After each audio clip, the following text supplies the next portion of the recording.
Not too bad, sir. Ladies and gentlemen, Radio Cayman's Talk Today with Sterling Dwayne Ebanks. But I do have some questions. There are more questions than answers. Radio Cayman's Talk Today. If you're ready to talk, we're willing to listen. Well, I really enjoy this program today. Cayman Islands' foremost listeners participation program. May God bless every person.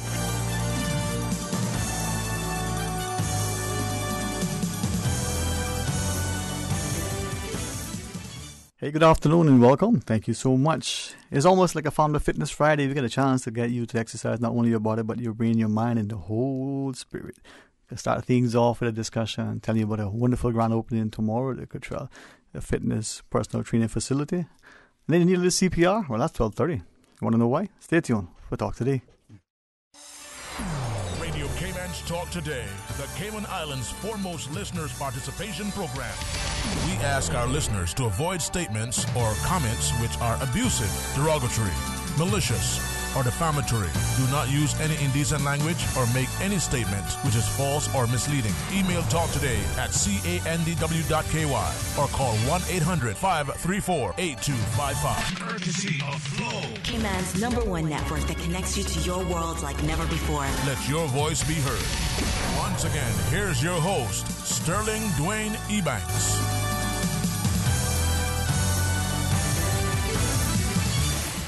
Hey, good afternoon. Welcome. Thanks so much for joining us. And certainly it's a pleasure to be able to welcome to the studio.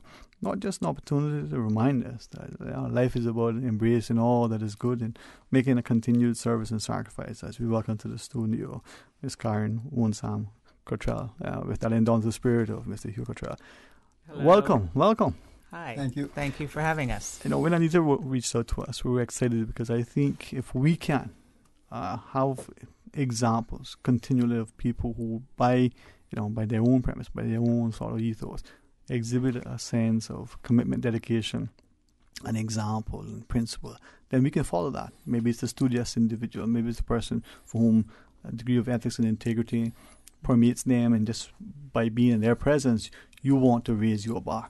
True. But I think, having that example in a small society is magnified. So, Ms. Karen, it's remarkable. Good afternoon to you. Good afternoon. Thank you for having us, as I said. I agree with that. It makes a difference when people see how you look and how you act, and they want to emanate that or follow that. And, yeah, it's a good feeling. There's something, too, that I look at respectfully. If I think of you and I say Ernest Ebanks, for instance, and I say this carefully because I look at those are arms, right? I'm not even sure, because I think they're bigger than my legs, both of them compared. But you and Ernest, gentlemen that are no longer teenagers, but not looking at you. I had to check your birth certificate just to make sure that you were legally allowed to drive. Right? You're not teenagers, but there are many teenagers who wish that they still had the physique, the stamina, the endurance, the spirit. Right. Fair enough, right? Right. And you didn't get this way overnight. No, I didn't. Okay. It took years and years of training and all that stuff, and Decades. Decades. Hey, decades, Bobo. But consistently. Yeah, consistent. Yeah. And you find that I've been doing that for so many years, or 40 years I've been doing it. Yeah.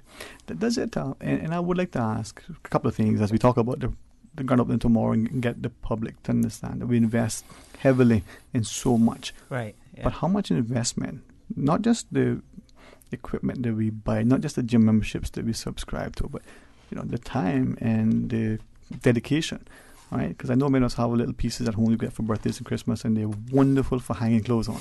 I mean, they're perfect. I had a couple of those. They were the best clothes hangers. It's kind of laughs. Just like gym memberships. People pay for those and then don't use them. Yeah. But they look good in the envelope that they come in. I have many envelopes I've saved over the years. No, but it's just for the male and the female, for the working mother and the working father. Is it different in terms of their approach? Is it physical or is it mental? Is it more of one? Mental. Is it mental? Definitely. People think they don't have a lot of time to to do fitness or even eat healthy, but that's not true. You can make the time. It's just as easy to decide what you're going to eat the day before and prepare for that and take that to work instead of just going and getting a fast food. That's not going to help you with your health. But you have to think about that. If I keep eating this way where it's not healthy, eventually I'm going to have some other ailment that's going to stop me. So you want to prevent that from happening. Prevention is better than cure, they say. Exactly. That's for sure. And as we talk about the grand opening tomorrow, but first off, it is tomorrow. It is where, tomorrow. So that we get that where? It's at the Bacadere Warehouses, which is across from Scott Marines. And so it's just down from the airport, across from Scott Marines, and close to the Georgetown Yacht Club. Right there. It's a very, very accessible spot. Yes. You've got it. And it's between 12 and 4. And I will tell you, how you can come the way you should. But I was thinking about it. You say it's mental, and we look at it from making that commitment. Some of us, any excuse is better than none. Oh, it's costly, whatever that thing is, buying that healthy thing, maybe subscribing to that program, getting the gym membership, attending. But I think it's more costly, not doing it. You? Well, the thing is this is, how I see it is that the money that you spend on maybe for your health, your benefit in the hospital. You know what I mean?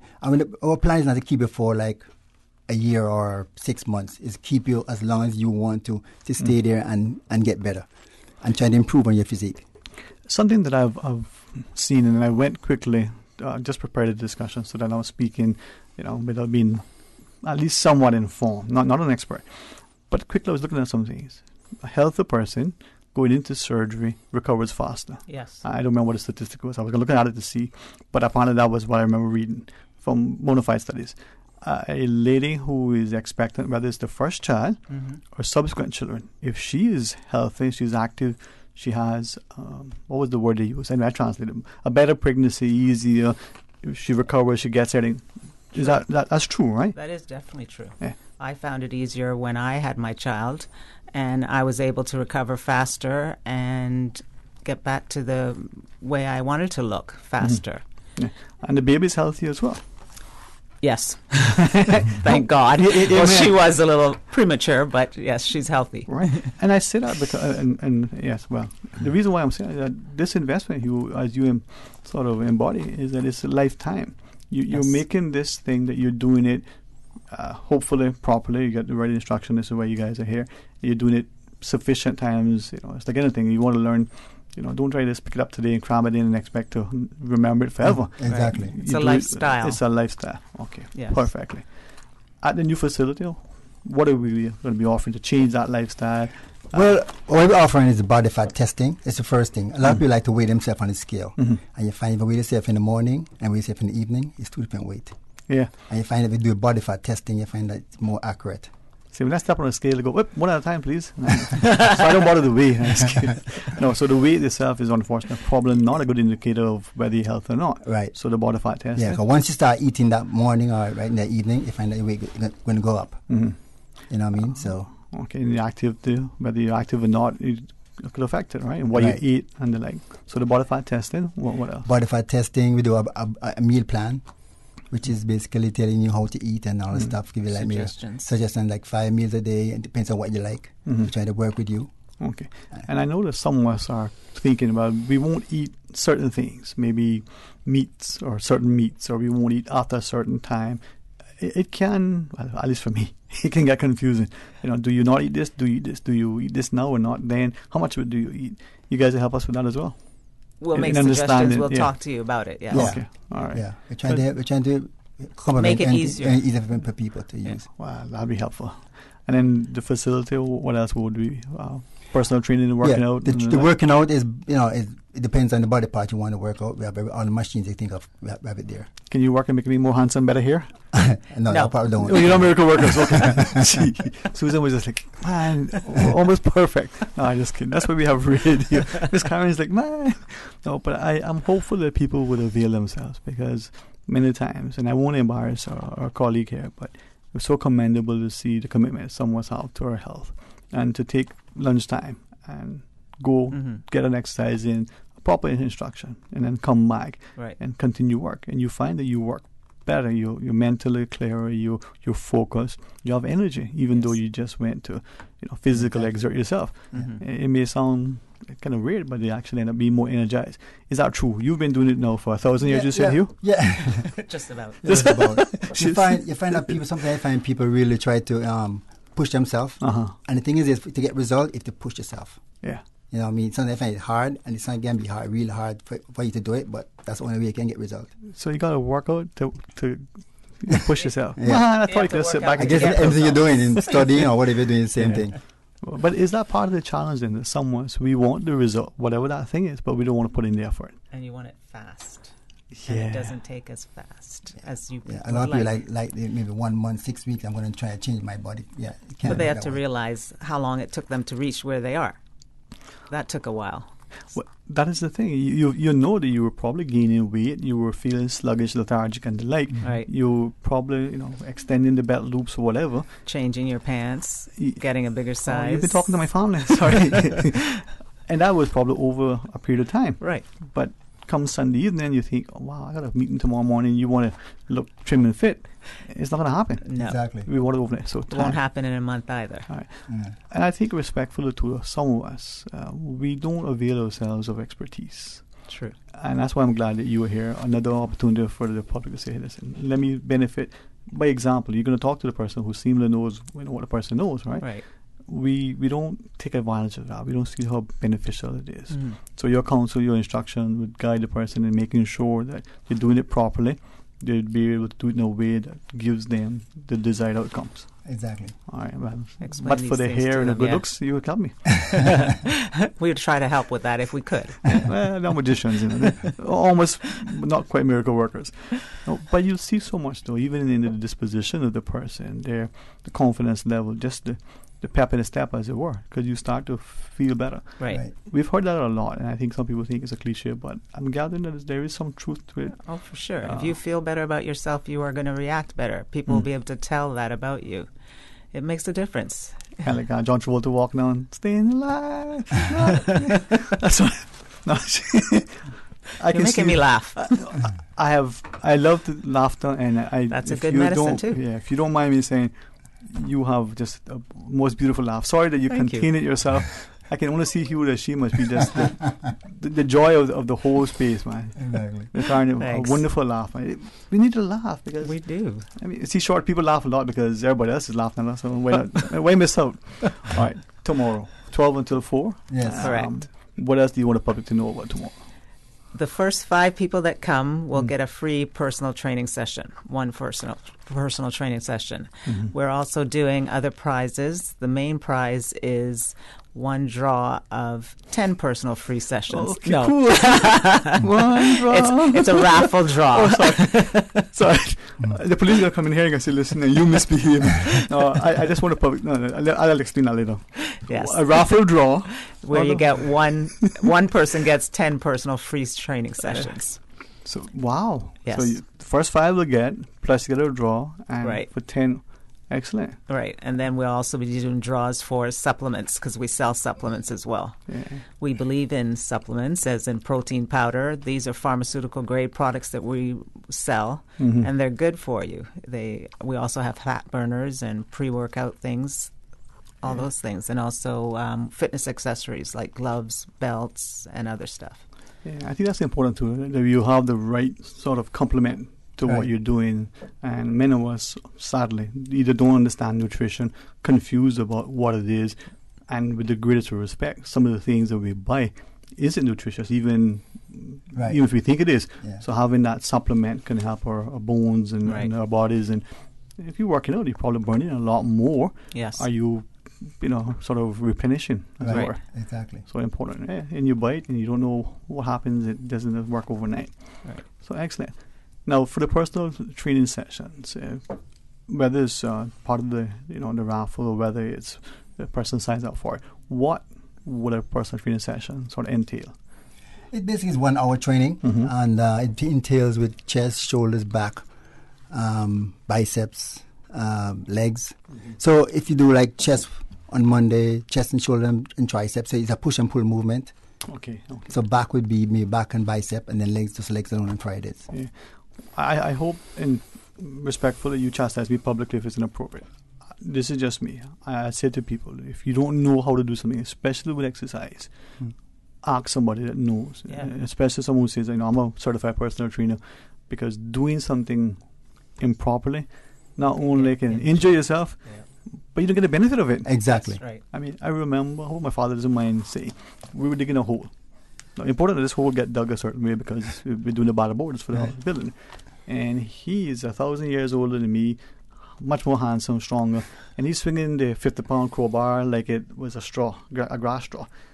And he's doing it for like hours on end. I picked up one time and I'm exhausted. He says, son, if you don't do it right, you won't get it done. Right? So if you know the technique, you have the right tool, it happens, right? Yeah. Learn from those who know what they're doing. And I think, for those who come to your facility, will be able to benefit. And then in time, come back for consultation as they continue exercising. Right. Exactly. All right. They'll be able to work out there going forward? No, this is only for personal training. Okay.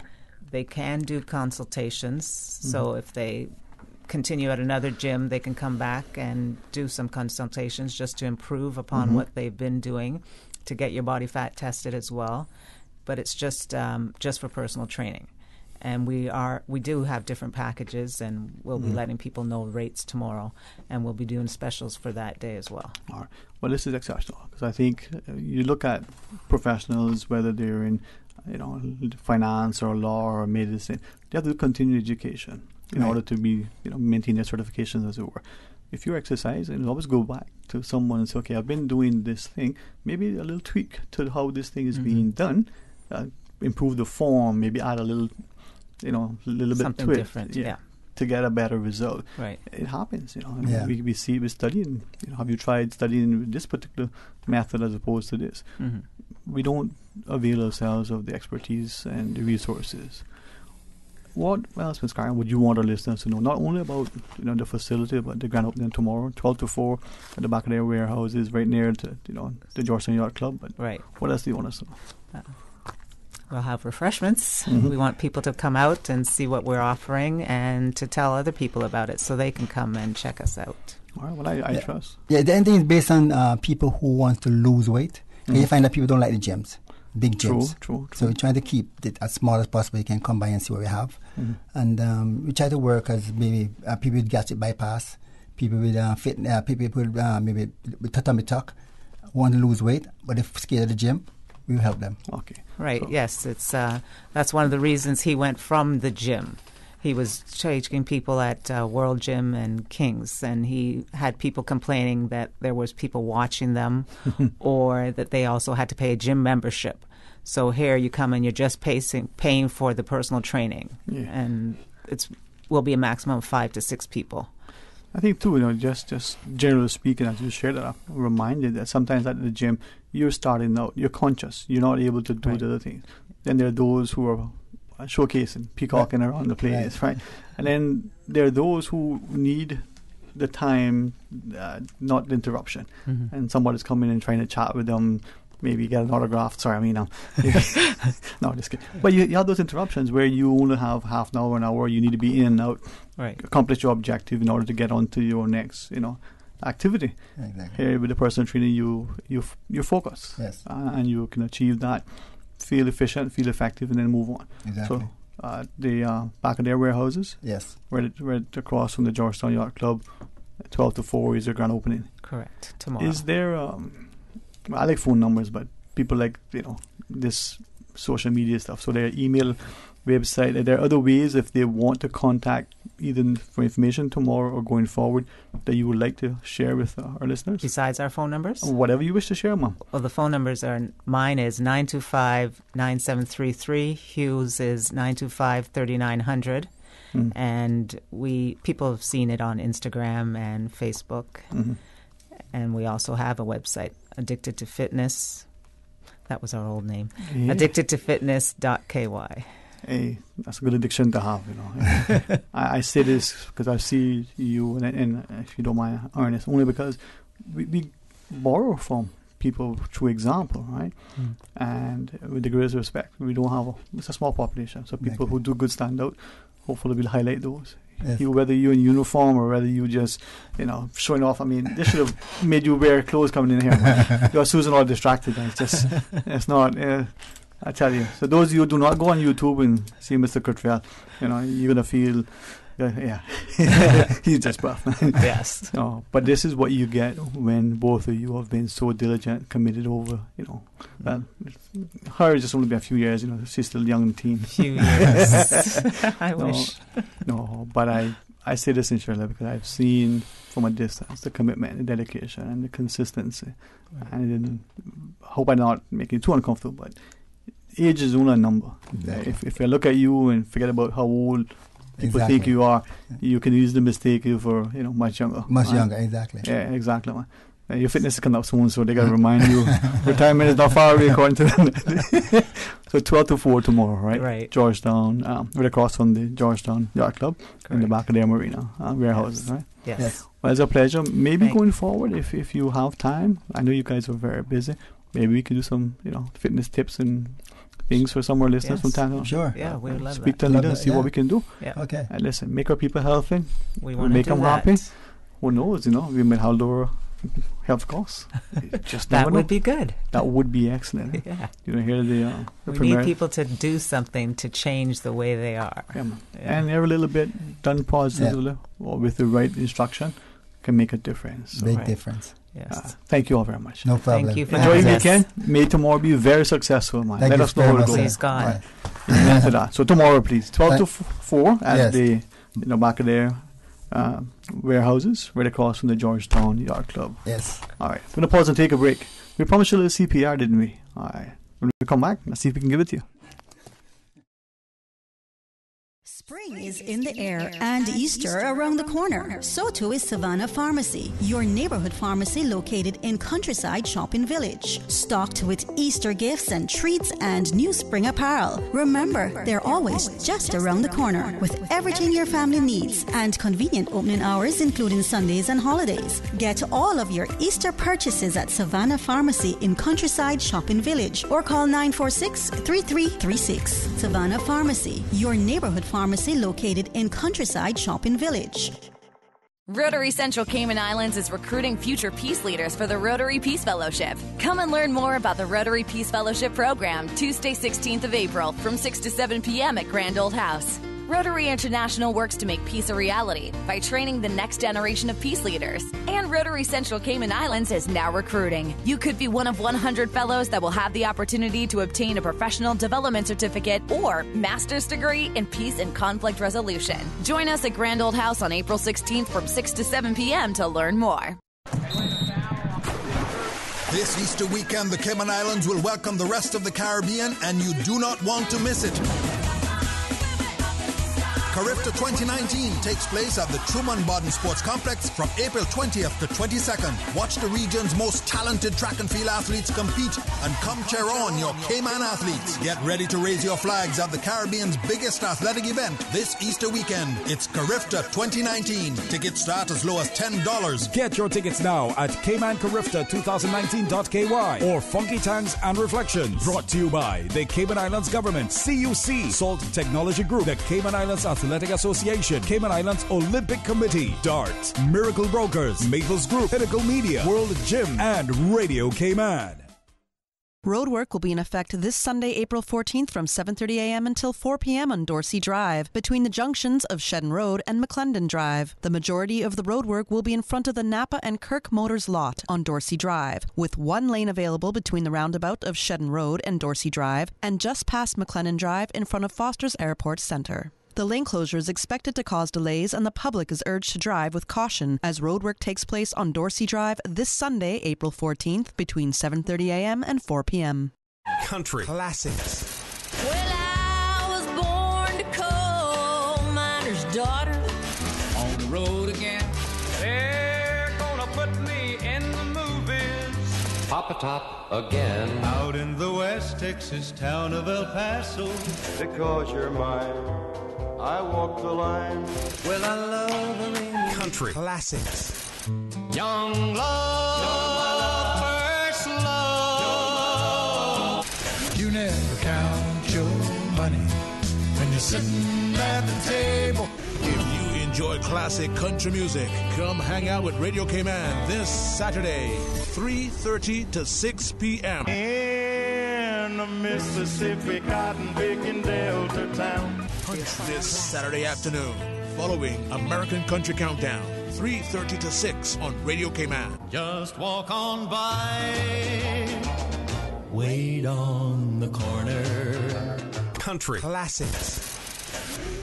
At Seaboard Marine, customers often ask us questions about their shipments. I have various items coming from different suppliers that I need to ship to Cayman. Do you offer consolidation? Yes. Seaboard Marine offers consolidation for full and less than container loads. We can hold your packages at our Miami warehouse until everything arrives and ship it all in one go. And we have the best rates to Grand Cayman.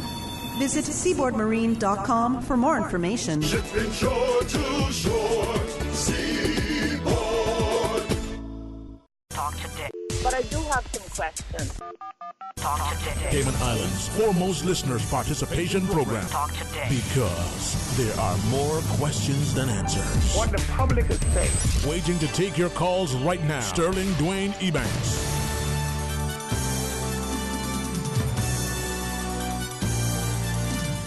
Hey, good afternoon. Welcome back. Thanks so much for joining us. And in the studio, we get a chance to not only welcome Captain Paul Hurlston, but he's brought along an entourage. And you see, when you're important, you're a celebrity status, boy, you travel with a crew. Captain Paul, I'm not going to promise you today, sir, that I'm going to not be mischievous, but I try not to too much. Certainly, I will always endeavor to be respectful. But in deference to our other panelists, may I say a special welcome, happy Friday, and good afternoon to you, sir. Good afternoon. Thanks for having me. All right. Well, I always appreciate the good chance to speak to Dr. Katrina Jern. I think when you said you were coming on today and you bring in Miss Shirley, I say, wow, Westfields got to be on their best behavior today. So I will try. Good afternoon to you. Good afternoon. Thank you so much for having us on today. We are here with CPR, and we are extremely honored to have Captain Paul Hurlston, one of our very, very experienced seaman captains, and we are very grateful for his advice, wisdom in this debate, and just really pleased that we'll be able to share some of his knowledge with us and with your listening audience today, and really pleased to have Miss Shirley Rolston and Linda Clark also here today with us from CPR Cayman. Thank you very much. And we'll get a chance, because I think many of us, with greatest respect, understand that Captain Paul, not only very candid and respectful, but when he's sharing it, it's just information that has been garnered through experience and his expertise. And I think if we fail to at least heed the warnings or the wisdom of the counsel, those who know. I have a good friend. He says every morning until the road is patched, there's a pothole. He knows it's there, and every day he tries to remind, I guess a little young upstart, he calls him, remember, don't go too fast down the road because of the pothole. And every day, like, when are you going to learn? Well, that's what's happening to many of us. Miss Shirley, is that a challenge? Thank you. Good afternoon to you, Mom. Good afternoon. Thank you for having us. And I, like Katrina, I'm honored to be in the presence of Captain Paul and yourself. Oh. Just kidding. Miss Linda, welcome. Thank you so much, and thank you to your listeners. And as well, I've had, over the past few weeks, I've gotten to know some of Captain Paul's stories. And what's really amazing is that, so I was born here and I know a lot about the sea heritage, but without having family directly from here, I didn't get to hear those stories from the seaman who really travelled the world. And it's absolutely incredible, all the places that Captain Paul has seen. He's a world traveller, and not just on small vessels, small sailing ships. These are huge industrial sized vessels, and it takes a lot of skill to maneuver, and you work with a lot of different nationalities, and it's just amazing to hear all of that. And I'm sure some of the ports have changed quite a bit since probably Captain Paul was there, but nonetheless the locations are the same, and it's really incredible. And I hope that we can hear some of his stories today and get some of his experience on worldwide locations. This is not just small areas in the Caribbean, other small islands. These are really large ports that he's been to, and we're humbled to listen to these stories and hear what mistakes happen in other places and what we can learn from other places, and those global connections. Indeed. Captain Paul, I mean, I can see why you're sitting where you are. He's good fun. I always enjoy having him. I forget sometimes that we're not the same age, because he's more youthful than I am, I think. Well, I had to beg your pardon, actually. Yes, sir. I got a hoarse throat, so I mightn't come out so clear to I understand. to say. So you were doing karaoke last night. I thought it was. I thought it was just joking. No, that's not true. I pray you feel better, sir. A little honey and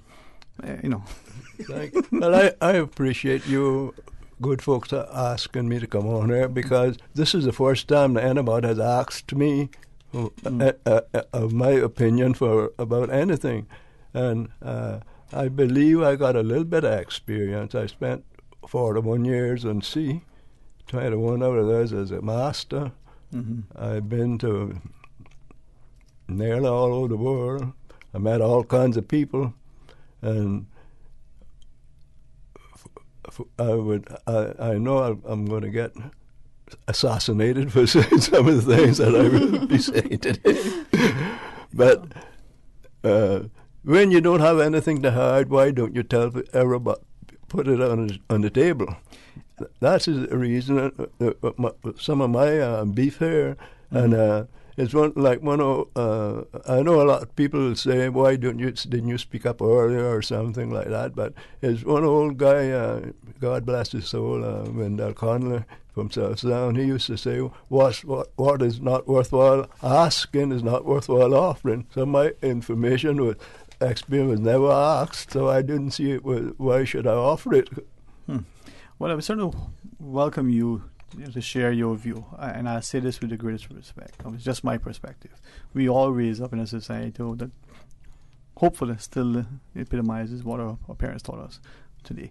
Be respectful to our elders. Not only give them an opportunity to share, but be willing to listen to what they say. If not, at least allow them to speak. Because the truth shall set us free indeed, right, Campbell? Oh, that's quite true, and you learn a lot more from listening than you do from talking. Is that why? Advice, I had a good friend that's gone to his watery grave by not taking advice. Mm-hmm. So that's the sad part. The sad part of it. It's so many things that I'll say. If you don't know something, you don't know it. Mm-hmm. People can tell you anything if you don't know what you're talking. Instead of listening to people who will honest with you and give you good advice. But most people only want you to tell them what they want to hear. If you try to give them advice, they don't want to hear it. No. Well, with that, Ms. Katrina, could we ask them? We're talking about CPR, and I like sometimes playing on words. I think it's just fun. I get in trouble sometimes for it, but I also look at words carefully. It's just something some people do. Words are important, whether it's in the headline or whether it's the way things are said, not just the word, but the way it's said. But what is CPR in this instance? What is it about? Well, CPR, Cayman, Cruise Port Referendum Cayman, was formed in August, the end of August of last year, 2018.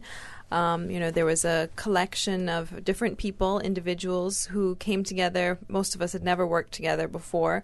However, we were all united in our great concern about the government's proposed cruise berthing facility plans for Georgetown Harbor. The concerns have obviously been ongoing for a number of years. The government had presented the plans to the public in 2015. There was the environmental impact assessment, and there was public demonstration and a lot of opposition at that point. And having felt that the government, they went away, came back, but did not really take on board the concerns of the Caymanian public. So we decided that the best option for us was to utilize Section 70 of our Constitution, which allows for people-initiated referendums, in order to push the government to give us, the public, all the critical information which they have not yet shared with us, to push them on transparency and put this incredibly important decision in the hands of the Caymanian public and in the hands of Caymanian voters in order to try to have a more rational outcome in the end. So that is how CPR Cayman was formed, how the petition got started. And I'm very pleased to say that we are now over 82% of the way towards meeting our target for the referendum, 25% that is required. So we've been working very hard over the last few months, and that's verified signatures. So we are, more than 82% of the way there. We're still actively collecting and verifying signatures. We expect to be at the threshold, the 25% threshold, within the next few weeks. Okay. Well, when we come back, we'll talk more about that, and we'll break that down into numbers, 82%. Well, that only means that this is the physical number that are remaining, and then we tell you about signing. So please join us after the break as we tell you more about CPR Cayman. Becoming a member of the Cayman Islands Civil Service Association is quick and easy, and the benefits are immense. Simply complete the enrollment form, www.cicsa.ky, and return it to any member of the Management Council or the Secretary, Ms. Zita May Bodden, at the Registrar's office on the first floor of the Government Administration Building. It's only $5 a month, which is automatically deducted from your salary, and voila, it's that easy. The Cayman Islands Civil Service Association membership is open to all civil servants, statutory authority employees, government company employees, and all retired civil servants. For more information on becoming a member or the benefits of the Civil Service Association, please visit www.cisca.ky. That's CICSA.ky. Headlines. With the latest headlines. All the news when you want it. Tune in to Radio Cayman for hourly headlines of the day's top stories. One of Cayman's bright and shining young stars. Local, regional, international. Headlines. Turning to international news. Updates on the hour between 7 a.m. and 6 p.m. on weekdays. Radio Cayman News. Headlines. Your voice, your choice for today's biggest news. Parents, be frank and tell other parents that you don't want them serving alcohol to your teen or condoning teen drinking. Talk to adults who host teen parties. Let them know that it is not okay to serve alcohol to someone else's kid. This message is brought to you by Radio Cayman and the National Drug Council. Humanity. One night in one atmosphere. Lions Club of Tropical Gardens presents For the Love of Humanity. Featuring Hey, this is Kevin Downswell. Gonna be blessed. Come out with your family. Come out with your friends. To the Lions Community Center on Saturday, 13th April. Showtime, 7 p.m. For the Love of Humanity. Also featuring Omar Walter, Opal Stewart, Sylvia Williams Quartet, Red Bay Gospel Band, Shanda Gallego. Admission, $25 prepaid, $30 at the gate. VIP, $50. For the Love of Humanity. The concert featuring Kevin Downswell, Lions Center, Saturday, 13th April. I feel like running, skipping, Tickets available at Funky Tanks and Christian Enlightenment Center. Talk today. But I do have some questions. Talk today. Cayman Islands' foremost listeners participation program. Talk today. Because there are more questions than answers. What the public is saying. Waiting to take your calls right now. Sterling Dwayne Ebanks.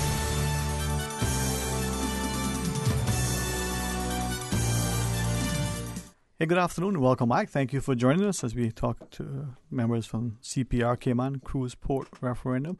In the studio, the excellent company of Captain Paul Hurlston, together with Ms. Linda Clark, Dr. Katrina Jern, and Ms. Shirley Rolston.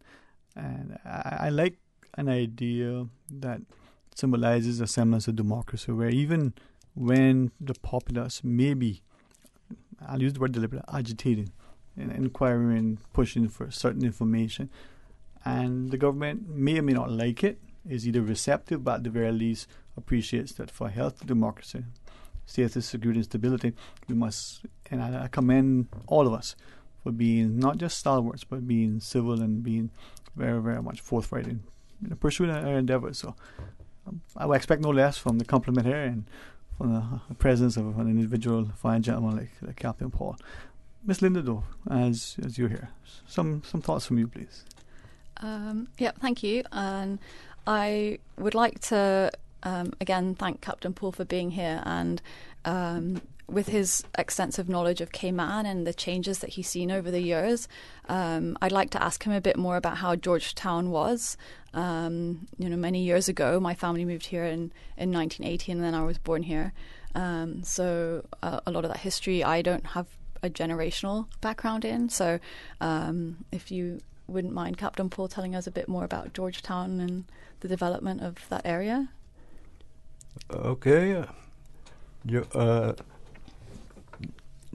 Georgetown, I'm going to start out with the hurricane. I can't remember 1932, but I remember 44. I was 13 years old, I believe. Well, I'm giving away my age. In 1944. You never hear people talk about 1944 hurricane. But Georgetown was flooded at 1944 hurricane. The seas, I believe that's it probably was. I don't know when the breakwater out there on the waterfront there in front of Shaden Road was built. I believe it could have been after 1932 hurricane or before. But I know the water went up to Shaden Road. It went up to the post office. And it was vegetation around Georgetown those days. 'Cause down there by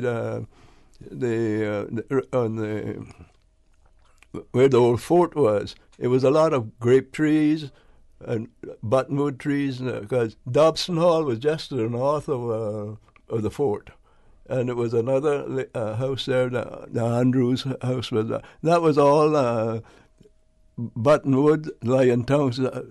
That broke the sea from coming up, but still the sea came through that and went up to the town hall. Wow. So, and that was if you dredged out there now, that means it can happen again, and it'll be a worse because it was iron shore then. The iron shore was not they got it smoothed off now, but the pinnacles that would break the sea from coming in, and so it went the sea water went up to the post office, up to Shaden Road, up to the post office, and where Boilers Road, we called it Moringa Town. That was just a little path those days. It wasn't, and it was in front of the Church of God out there. It was lying towns, grape trees, all up along that place, and it was protected by vegetation, and now we got nothing like that. It's going to be and the deeper the water, the bigger the sea.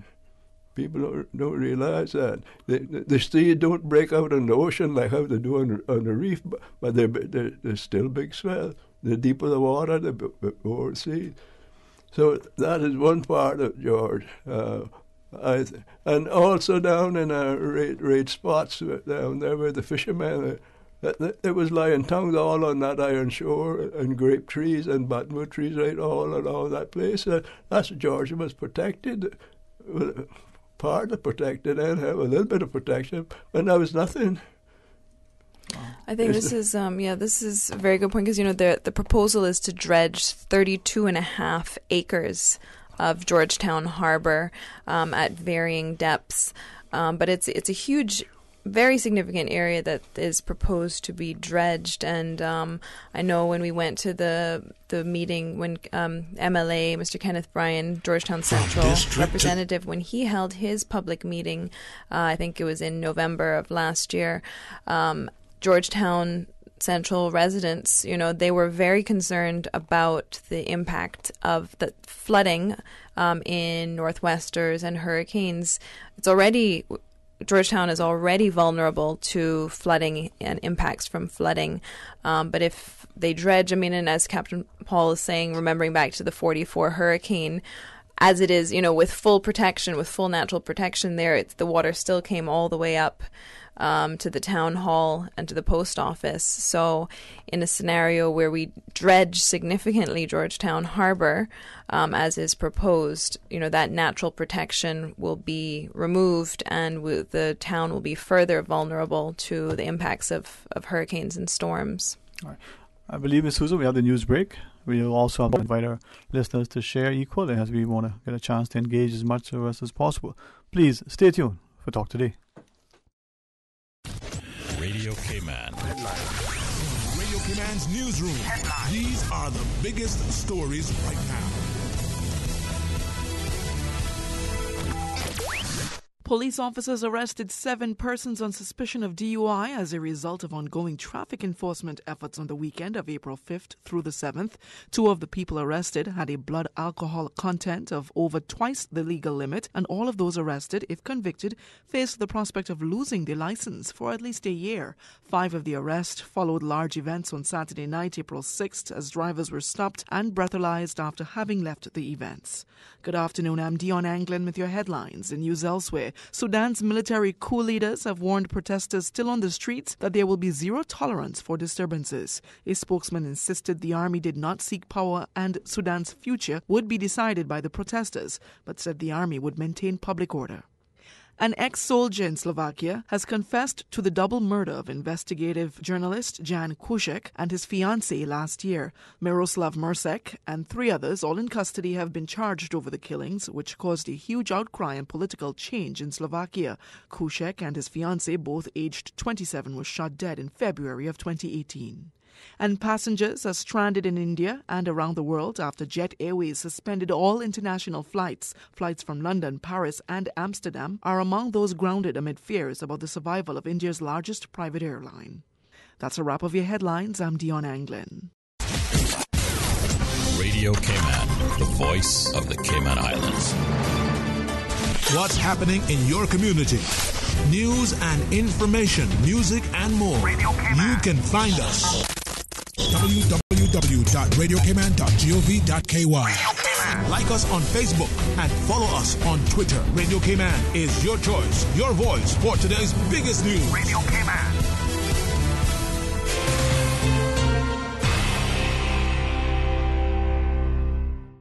Awake your taste at Daily Grind Cafe, Cayman's longest-running coffee shop. Enjoy our cozy ambiance at Dr. Roy Drive, Georgetown. Or visit us online to view our delectable menu and for limited-time offers at dailygrindcayman.com. At Flow, we know that 4 are better than 1. Introducing Flow Quad Play. Packed with the fastest, most reliable broadband, the power and control of Flow Evo TV, Cayman's best mobile experience, and tons of home phone minutes, all in one convenient package from only $199 a month. With 4 plans to choose from, you're sure to find one that fits your needs. It's value, ease, and convenience all on one bill with Cayman's #1 network. Find out why 4 are better than 1 with Flow Quad Play at discoverflow.ky. Terms and conditions apply. Hello, I am Noel March, a small business owner in Georgetown for over 20 years. Small businesses depend on government to develop a quality infrastructure and environment that encourages entrepreneurs to create and grow local businesses, resulting in the creation of jobs and prosperity for Caymanians. Small businesses help drive our economy. Just as we have supported building the new airport, we must support the building of the new cargo and cruise port. It will give our tourism industry the opportunity to grow and Caymanian entrepreneurs the chance to shine. Support the port. Support our tourism. Talk today. But I do have some questions. Talk today. Cayman Islands' foremost listeners' participation program. Talk today. Because there are more questions than answers. What the public is saying. Waiting to take your calls right now. Sterling Dwayne Ebanks.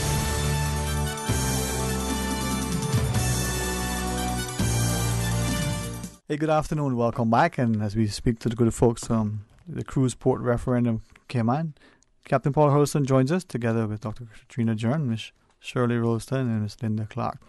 We'd have a caller, Miss Susan, and we'll go to the phones. We'll give you some more information. So please, good afternoon. Welcome. Thanks for calling. Yeah, good afternoon, Dwayne. Is that me? Well, I don't know. Did you look in the mirror? You like what you see? It might be, somebody pretending to be me, No, I don't think many of us have that voice like you have there. Yeah, I know. How are you, sir? I couldn't be one of them people that make out things or anything like on the phone because everybody know my voice. I'm hoping that you're not. And let me leave that. So this Friday, I won't miss you. No. Anyway, what I'm saying is what I'm going to say was that I was listening to the subject matter today, and it's really good. Yes, sir. And I wanted to say something that I saw, talk about something I saw the other morning or the other afternoon. I'm coming up on, where the old road, West Bay Road, that comes around the public beach there, right? Right. But when I get down there, I'm coming from Georgetown, and as I get down there in front of Duke's there, I see two buses, two of these tourist buses. One on the left side, I don't know where he was dropping off or picking up, but right on the corner, and you might see that sometimes, they stop right there because that's where a lot of the tourists walk out of there to try to find the bus, and they come across because it's shorter than going all the way down the other end. And these buses will stop there. Two of them stop opposite each other right on the corner.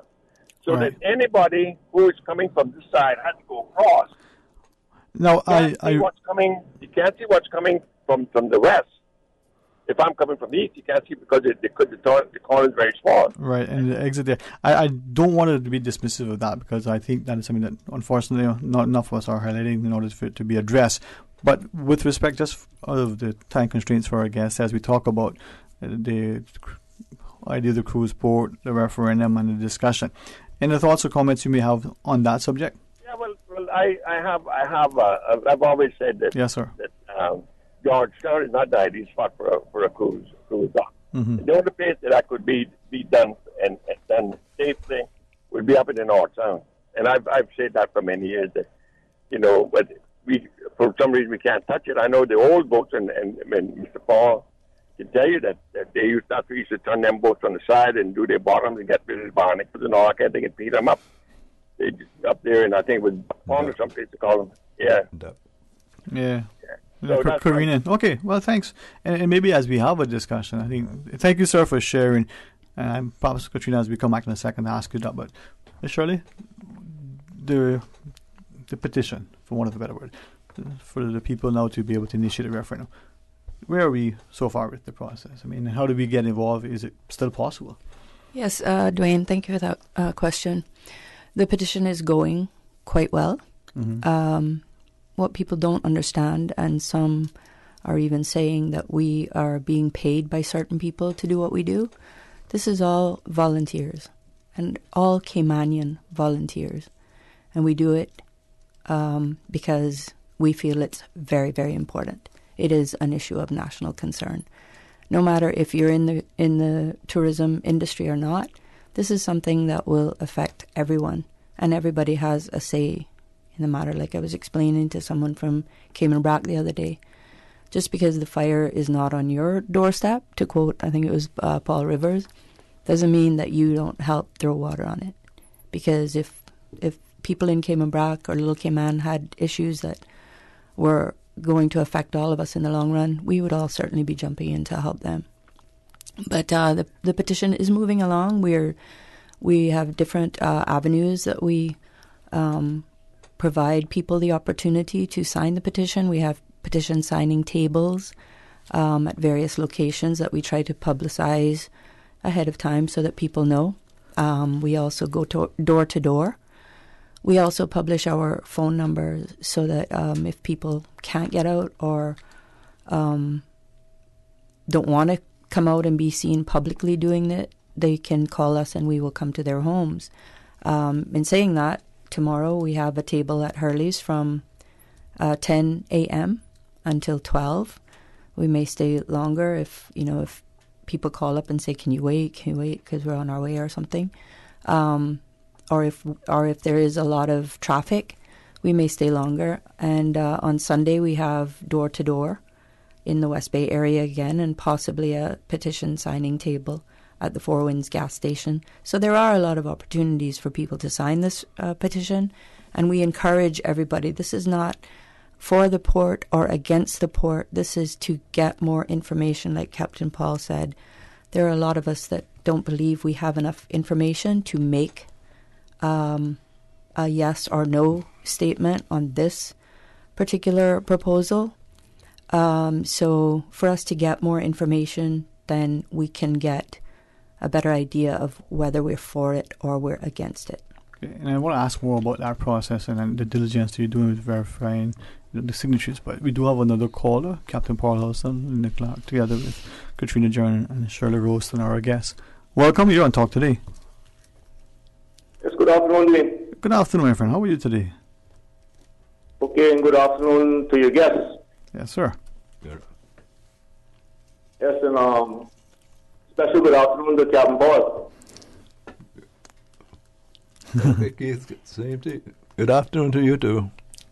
Yeah, this is Keith, Captain Paul. This is Keith Orrick.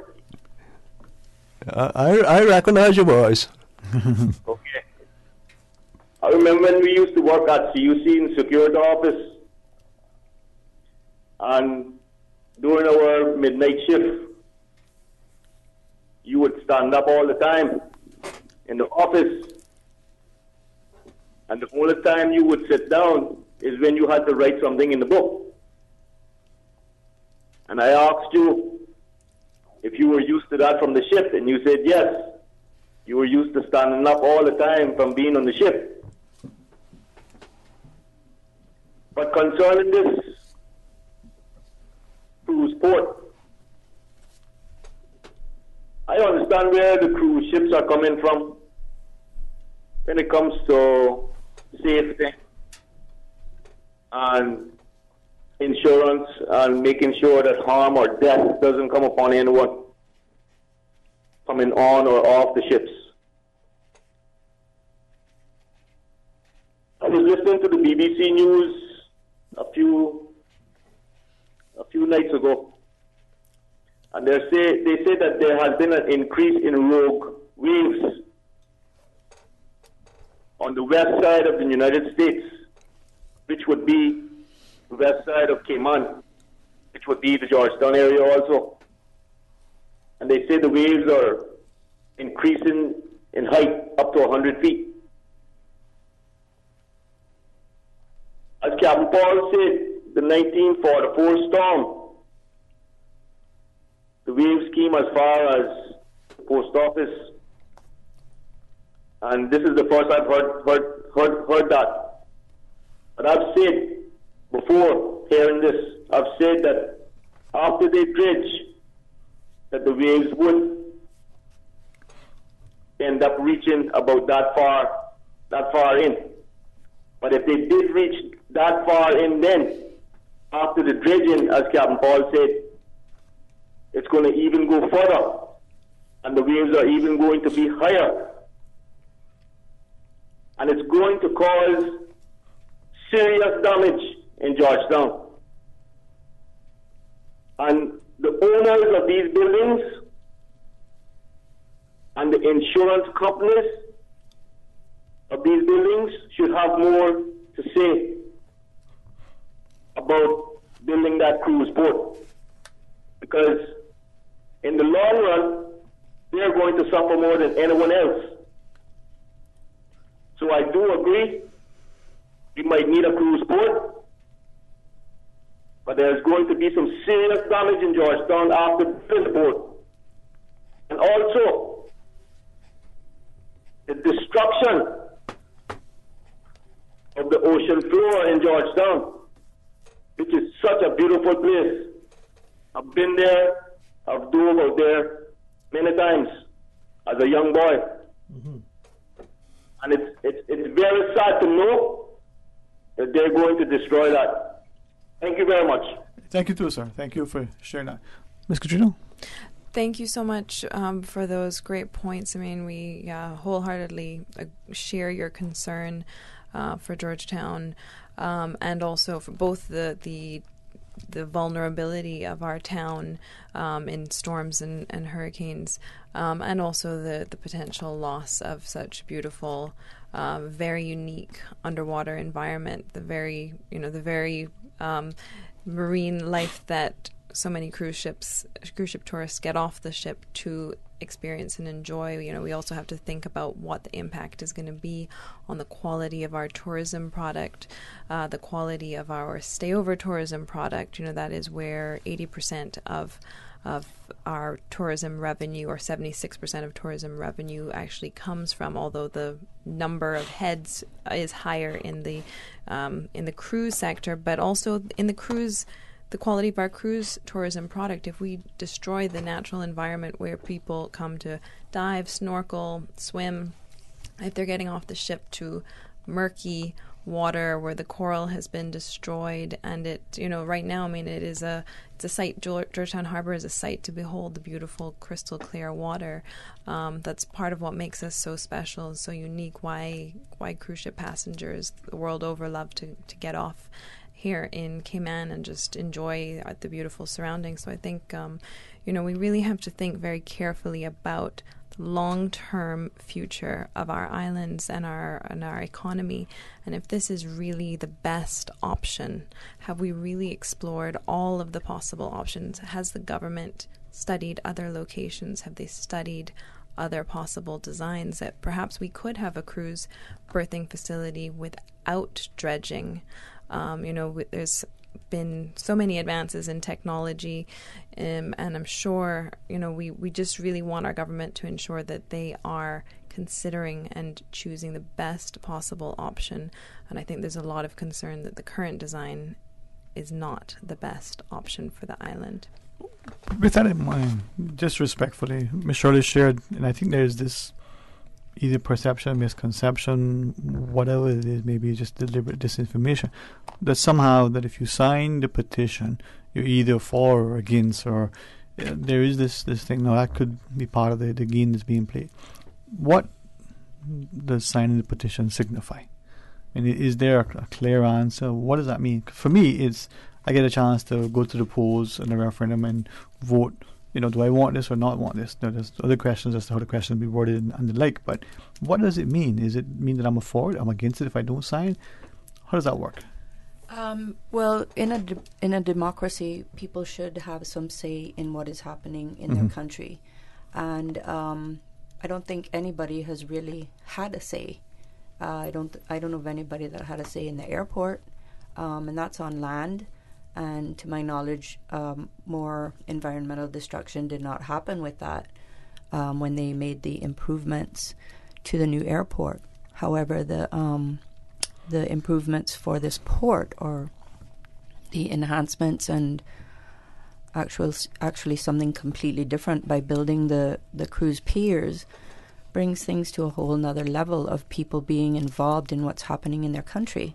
And we do not have enough information.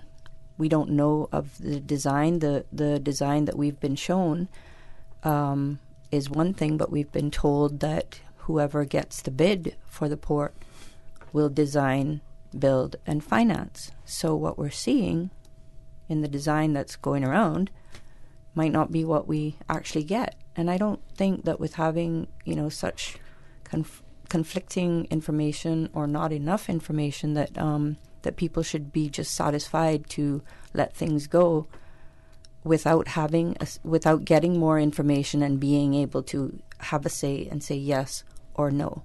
Okay.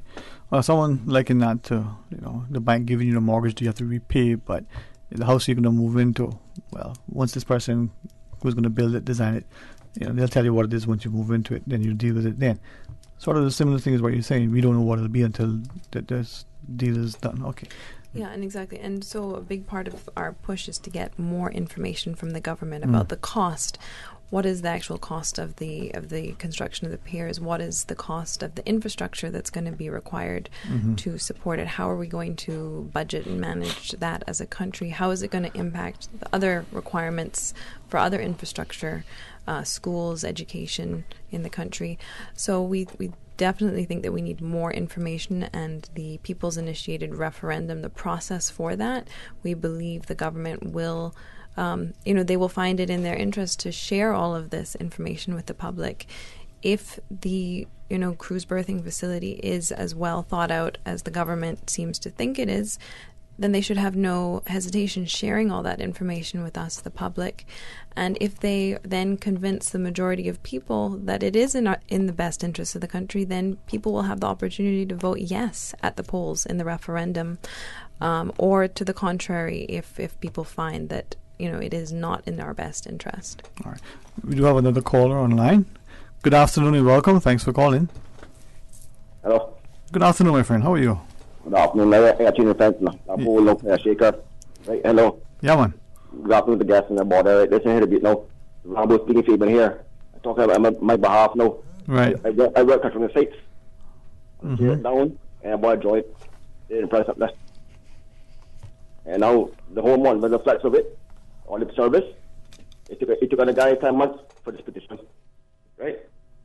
And I want to know when the outcome will be. Okay, so... No, hold on. Sorry, look up. No, I just repeat it back so I make sure I follow. You're saying 10 months now, so when will it come? 82% of it, right? And I vote for it now. So I understand for it, man. And then I say, on the powder, right? Because I know I can transparent, I can see through it. So okay, right. Right? But if it's authentic, if it's a harmful sector, you understand? Listen, I heard a senior politician before the year started, on a wish, on a Newport, Long Island, have a course. If I want to break the dilemma, right? I understand that border. Environmental. I'm an environmental man too. I live in wetlands. You understand? You saw me recently Antigua and Barbuda? No. Antigua and Barbuda, the carnival fiasco. Dynamite style, but they should know that, right? Darling, we have global warming and water bleaching, deterioration. That port abuse, you understand? And I know who came from it. Womanizing our political agenda. You understand? But I appreciate doing the thing. But if I go to my yard, I welcome it. I'm not sending for it. Straight up. Yeah, I do. Now, is it, if I can ask you, is it that you're not going to sign to trigger the referendum because you perceive that would be looked at as if you're going to be supporting a vote one way or the other when it comes to the referendum?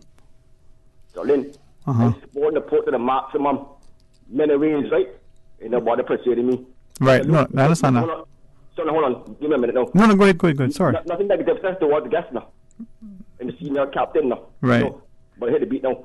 Listen, you had a little chaos going on 2 weeks ago with this same testing. The governor were out of order. And the government made the caucus and cabinet last Tuesday to relegate it, not regulate, relegate it. Go in a place, see a place, you refrain from it, you abstain from it. And the chief got this. So look how fast that's it up. Right. And 10 months for this, yeah. to get 80%. Let me ask though, if there was a referendum on this issue, and the question was, let's make it simple, do you want to port here, yes or no? You would go to the polls and say, listen, I'm voting in favor of putting the port. That's what you shared, right? Yeah. Right. So in order to get that say, my understanding is that we need the call for the referendum. Dr. Jordan, that's what we share, right? Right, and thank you for your call, and thank you for your very valuable points. The caller mentioned what happened in Antigua a few weeks back, where Carnival has pulled out of, they will not be bringing their ships back to Antigua. I think it's very important for us to kind of look at what's happening regionally, globally in the cruise line industry and other developments. Just yesterday, it was, in the Miami Herald that a judge in the U.S. was threatening the Carnival executives because they're violating probation in a case where they have been found guilty of a wide range of violations, from dumping plastic, dumping sewage, not only dumping, illegally dumping throughout the ocean in the Caribbean around different ports in the U.S. and Alaska, but they've also been, they've been found to be trying to influence the outcome of ongoing supervision of them, and also trying to manipulate, the results of follow-up monitoring of how they're now operating in terms of their environmental. So I think that's another good point that we should keep in mind as we consider, the one of the two final bidders includes a consortium that includes Carnival Cruise Lines, Carnival Royal, and another partner. And we're considering this large corporation that is in has been found guilty of very significant breaches. Not only the breaches, but also manipulation after the fact. Right. I think it's very important for us to consider if we want to tie our fate to this major corporation for the next 25 years.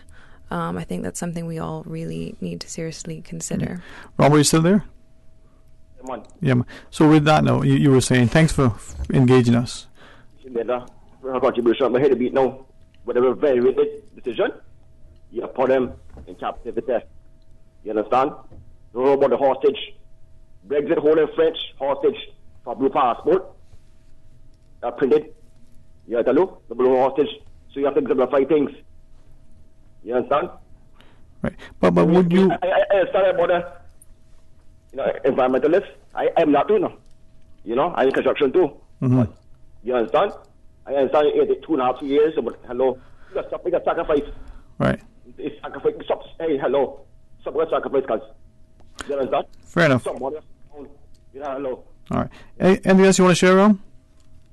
I don't want certain activity today, but at the my house, I welcome to you. I live in Kugo bypass, but I got your house. Hello. Mm-hmm. Okay.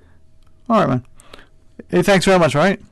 And if you need, please call back whenever you want, all right? With that, I just want to ask, and not to belabor it, certainly not to speak in a way that is offensive to the caller or anybody else, but as I listen to him, I get a perception that some, for different reasons, won't sign because of this or that. And I keep asking the question. Signing the petition, all that is that I want to have a say publicly at a referendum in this thing. I could be very much in favor of the port, or I could be very much opposed to the port, or I could be in a position where I'm not sure. We need something, but I don't know what we need. I don't think I have enough. Is this what it means? Just sign a petition is a chance for more information. Is that what it means, or does it mean that I'm for it, I'm against it? It seems like a simple question, but I cannot honestly tell you. I've got many answers for many people who seem to be confused. Well, we've had a couple of different obstacles. Mm-hmm. I mean, like I said before, all of us that are on this volunteer committee are Caymanians, but some people now seem to think that unless you have darker colored skin, you're not a Caymanian, or if you speak with a different accent than a Caymanian accent, that you're not a Caymanian. So some people have said, I don't want foreigners telling me what to do in my country, or asking me to do something in my country. So who decides the vote? Let me go there to speak to that afterwards. Behave. Go ahead, Miss Shirley. So we run into different obstacles, and different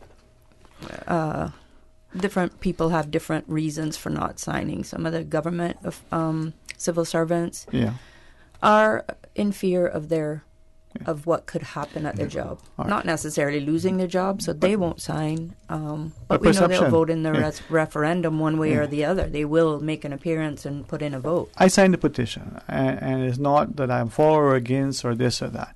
It's simply because I respect the fact that this is the democracy. My uncle was one of the 200 that was part of the Trinidad Royal Navy.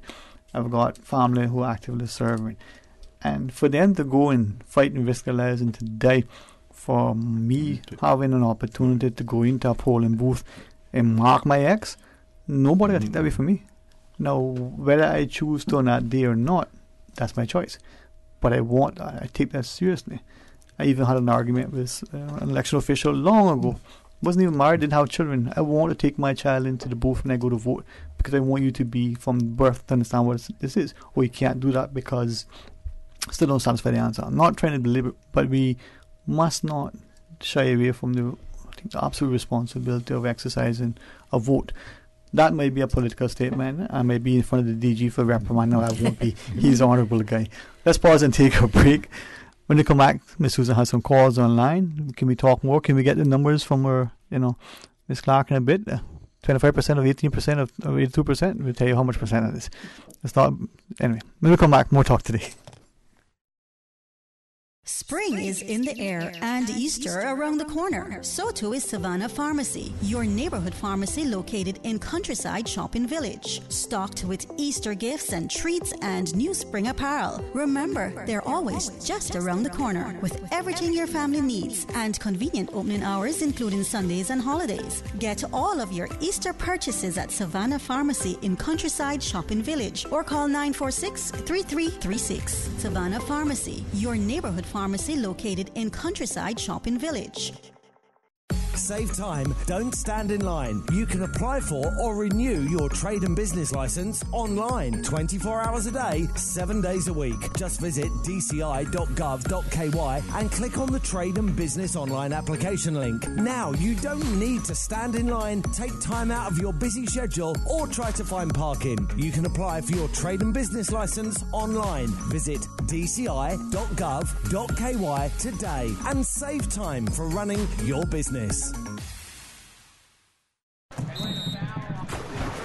This Easter weekend, the Cayman Islands will welcome the rest of the Caribbean, and you do not want to miss it.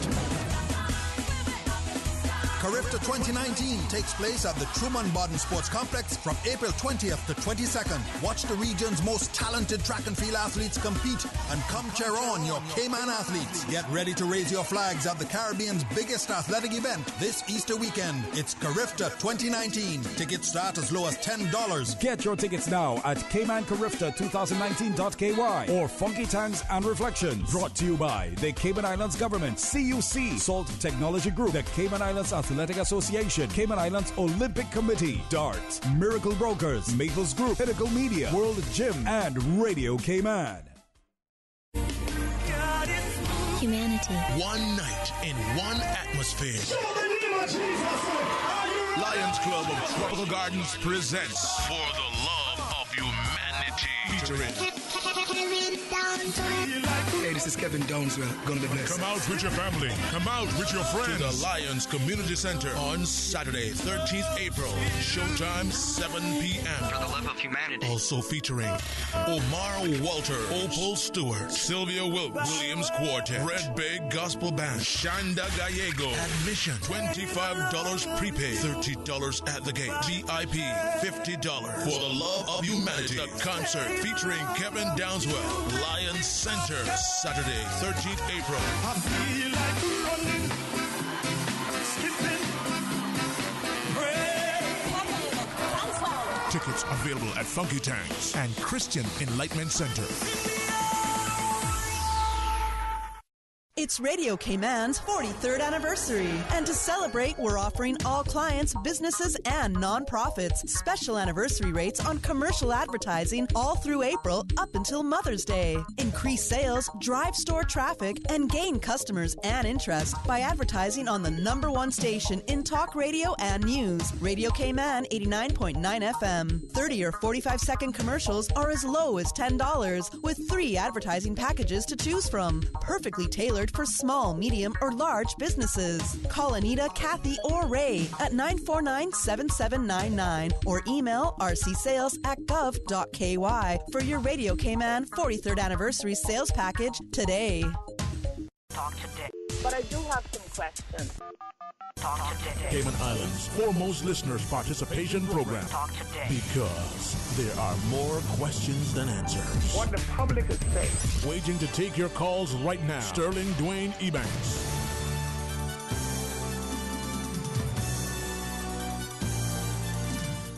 Hey, good afternoon. Welcome back. Thanks for joining us in the studio. It's an opportunity for you to have more to talk about as you go into the weekend. Captain Paul Hurlston, Dr. Katrina Jern, Ms. Shirley Roston, and Ms. Linda Clark joins us. Cruise Port Referendum came on, CPR. We'll tell you more about it. We do have some of the callers online. And none have chocolate.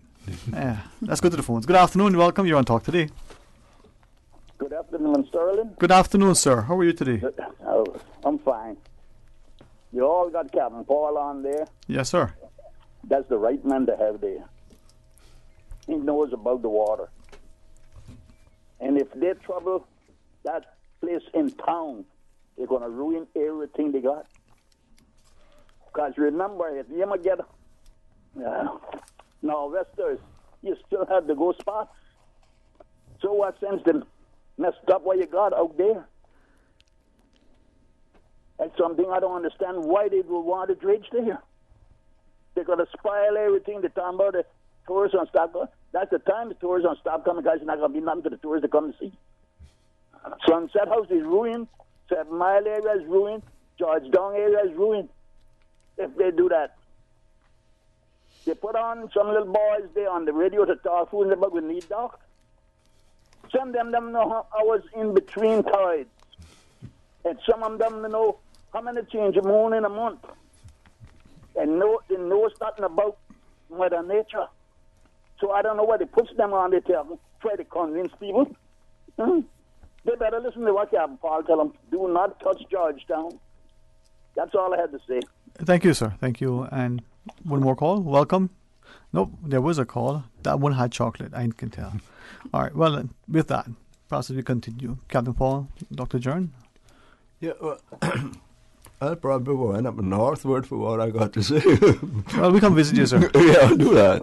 But I'm too old to work, and they have to feed me. And I'm a diabetic, so I'll let them know what kind of food they have to prepare for me. You might get a good retirement. No, we should be here. Go ahead, sir. Well, share, please. It is something is fish. They were saying it's something rotten in Denmark, because any time you see people is gunning for something, it's something in it. And this is not only in Cayman, this is international. 5% commission, some finder's fee. Whoever gets this contract are going to get a big sum of money. That's why they're going for it. I'm not asking anybody, I'm telling you. That's international. That happens all around. I'll give you a scenario. When you go into a major seaport or something, in a part of the world, the ship chandler come aboard the ship to pick up your grocery list, your repair list. Now, the first thing you ask the captain, how much commission you want. It goes up to some. The standard is 5%. Most of the time it goes up above. I'm not asking anybody. I'm telling you. I know what I've experienced. And another scenario. One night I was in Houston. I didn't have the communication there. There was the pilot was talking on the VHF, and this big Greek ship. That's when it was taking the grains to Russia. This big Greek ship was ahead of me. She was number 1. I was number 2. And the captain would not let go. He had 3 tugs outside of him, paying $500 an hour, but he wouldn't let go till the laundryman came down and gave him his $150. So it's a kickback in everything. That's what got me suspicious of this. They don't want you to give you any information or anything, because it's a few of us around that knows what's going on, that knows how international business is conducted. And I say that a crook is the nicest person you want to meet. That's how because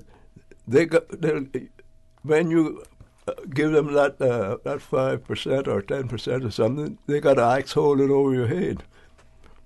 Then they get more out of it as that. And we really don't have, our government really don't have a good record of building anything on budget or in time. So this gets you suspicious again. I said, I know I'll probably be assassinated before I get out of this place, but I just got to get that off my chest, because it is something wrong. Why they will not listen to people? Because I'm looking at this plan here now. I can't see any captain would try to bring a ship alongside I mean, it's so ludicrous. The width of those piers, the distance between those piers to bring a big ship, that's not like dropping an anchor, you know. You got to come in very slow. And that big ship, so many stores, 100 feet high, the wind pressure that affects her. They don't know what. Maybe I don't know what I'm saying, but I'm nearly sure they don't know what they're doing. But and they can build it. They can build a sport, but can they use it? That's another thing. And in my opinion, now of course, I can't speak because it's been a long time since I've been out there, but I've been Port Hess in St. Croix. I've been years. I've been running cargo equipment out there. Bonaire, I've carried equipment to Bonaire to build a dock, the pier, the dock there, Bonaire, Curacao, Point Fortin, Trinidad, Point Lisas, Trinidad. I've been all over the Caribbean carrying equipment, heavy equipment, Lake Maracaibo.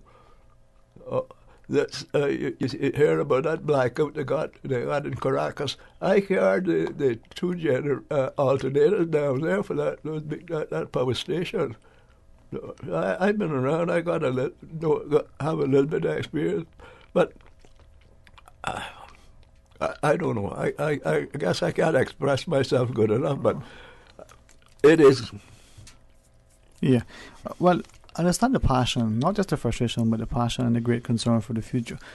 I want to ask a question, but we do have two callers. Let's weigh everybody in and see where we go with this equation. Welcome, good afternoon, thanks for calling. Hello, good afternoon. Good afternoon, sir. Hello to you.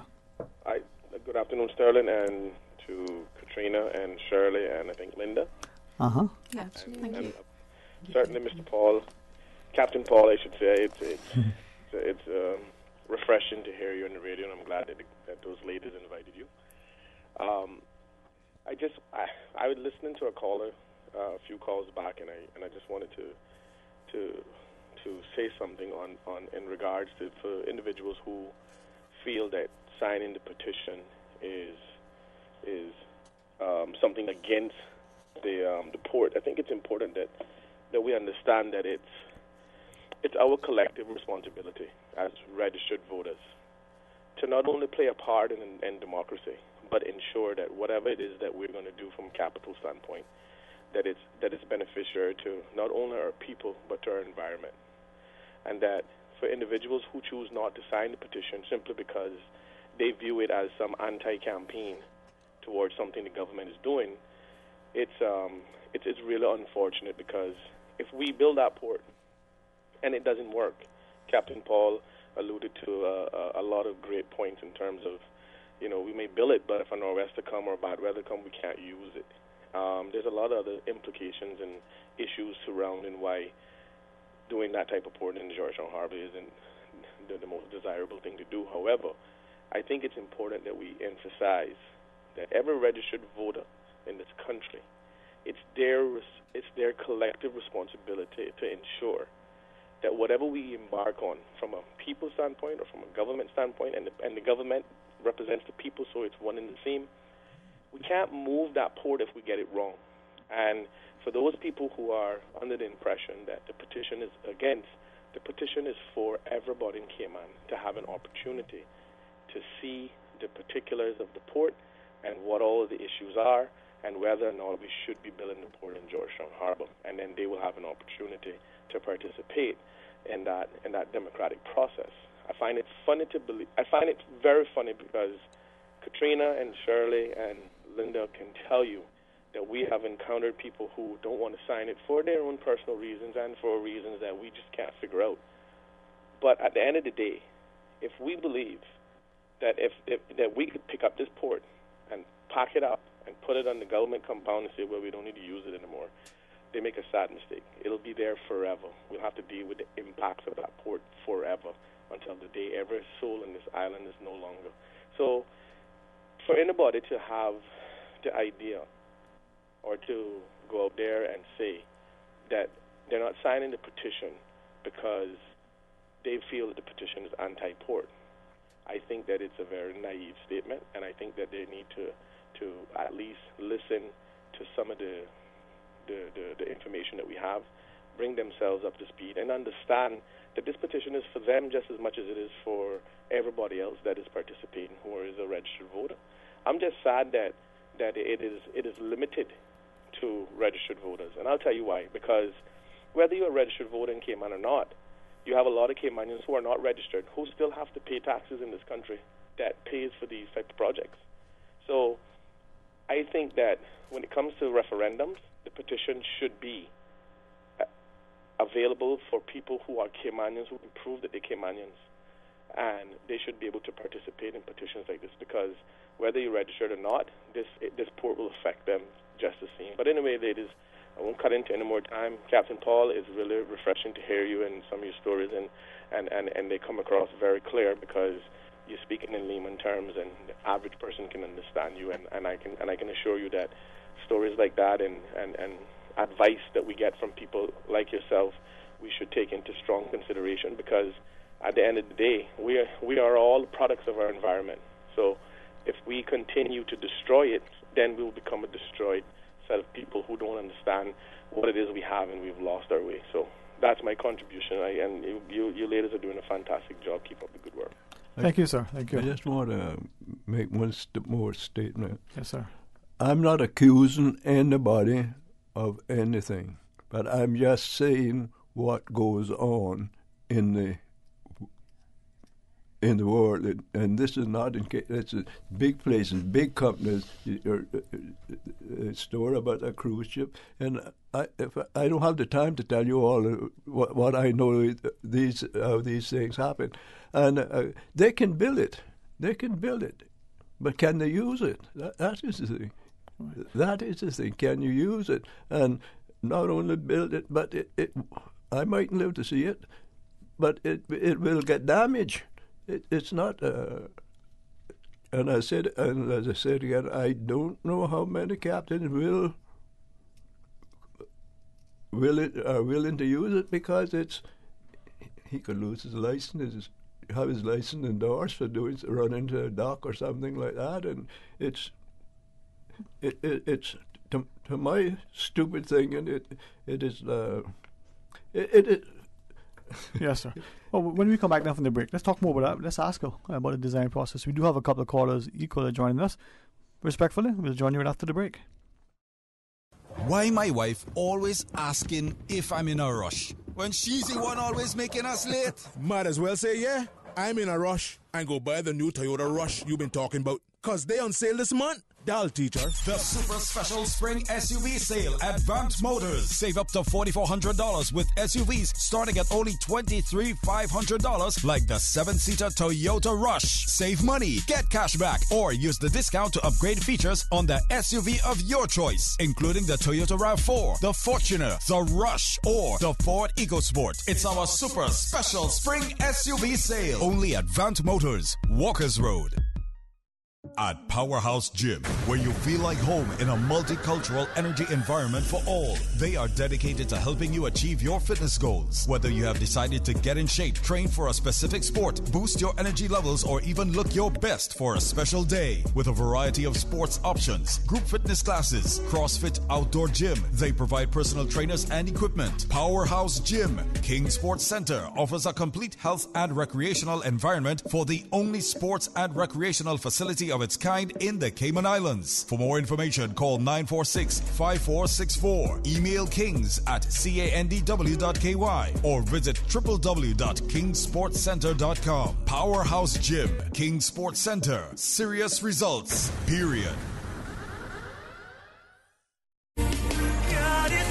Humanity. One night in one atmosphere. Lions Club of Tropical Gardens presents For the Love of Humanity. Featuring Hey, this is Kevin Downswell. Gonna be blessed. Come out with your family. Come out with your friends. To the Lions Community Center on Saturday, 13th April.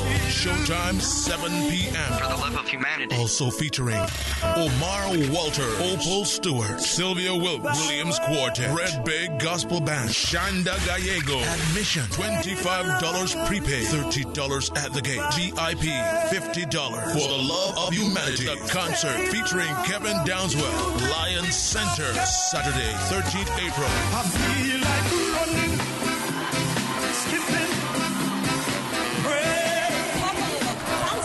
Tickets available at Funky Tanks and Christian Enlightenment Center. CUC advises customers on North Sound Road in Georgetown that they will experience interruptions to their electrical service on Sunday, April 14th between 6 a.m. and 6 p.m. Areas affected include customers on North Sound Road between Bernard Drive and the main entrance to CUC's power plant, including Wren Lane and portions of Sparky Drive. Residential customers on Bernard Drive and Wren Lane will only experience a short interruption to their service between 6 a.m. and 7 a.m. Commercial customers between Wren Lane and the entrance to CUC's power plant will be affected for the duration of the outage. Motorists are asked to drive with caution when utilizing this section of North Sound Road, as CUC will have a number of vehicles and personnel in the area and will be deploying rumble strips and signage to manage the traffic flow. CUC apologizes for this interruption, which is necessary to facilitate required overhead infrastructure upgrades to provide our customers with safe, reliable, and efficient power. For more information on the outage and streets affected, please contact CUC's customer service team at 949-5200 or email service@cuc.ky. Roadwork will be in effect this Sunday, April 14th from 7:30 a.m. until 4 p.m. on Dorsey Drive, between the junctions of Shedden Road and McClendon Drive. The majority of the roadwork will be in front of the Napa and Kirk Motors lot on Dorsey Drive, with one lane available between the roundabout of Shedden Road and Dorsey Drive, and just past McClendon Drive in front of Foster's Airport Centre. The lane closure is expected to cause delays, and the public is urged to drive with caution as roadwork takes place on Dorsey Drive this Sunday, April 14th, between 7:30 a.m. and 4 p.m. You don't have to run all over town looking for good help. Call G&A Spectacular Cleaning for all of your carpet cleaning, tile and grout cleaning, maid services, pressure washing, and a whole lot more. Our clients can certainly attest to our reasonable prices and great service. Call 323-5237 or 917-5798. G&A Spectacular Cleaning. We give cleaning a whole new meaning. Headlines. With the latest headlines. All the news when you want it. Tune in to Radio Cayman for hourly headlines of the day's top stories. One of Cayman's bright and shining young stars. Local, regional, international. Turning to international news. Updates on the hour between 7 a.m. and 6 p.m. on weekdays. Radio Cayman News. Headlines. Your voice, your choice for today's biggest news. Talk today. But I do have some questions. Talk today. Cayman Islands' foremost listeners participation program. Talk today. Because there are more questions than answers. What the public is saying. Waiting to take your calls right now. Sterling Dwayne Ebanks.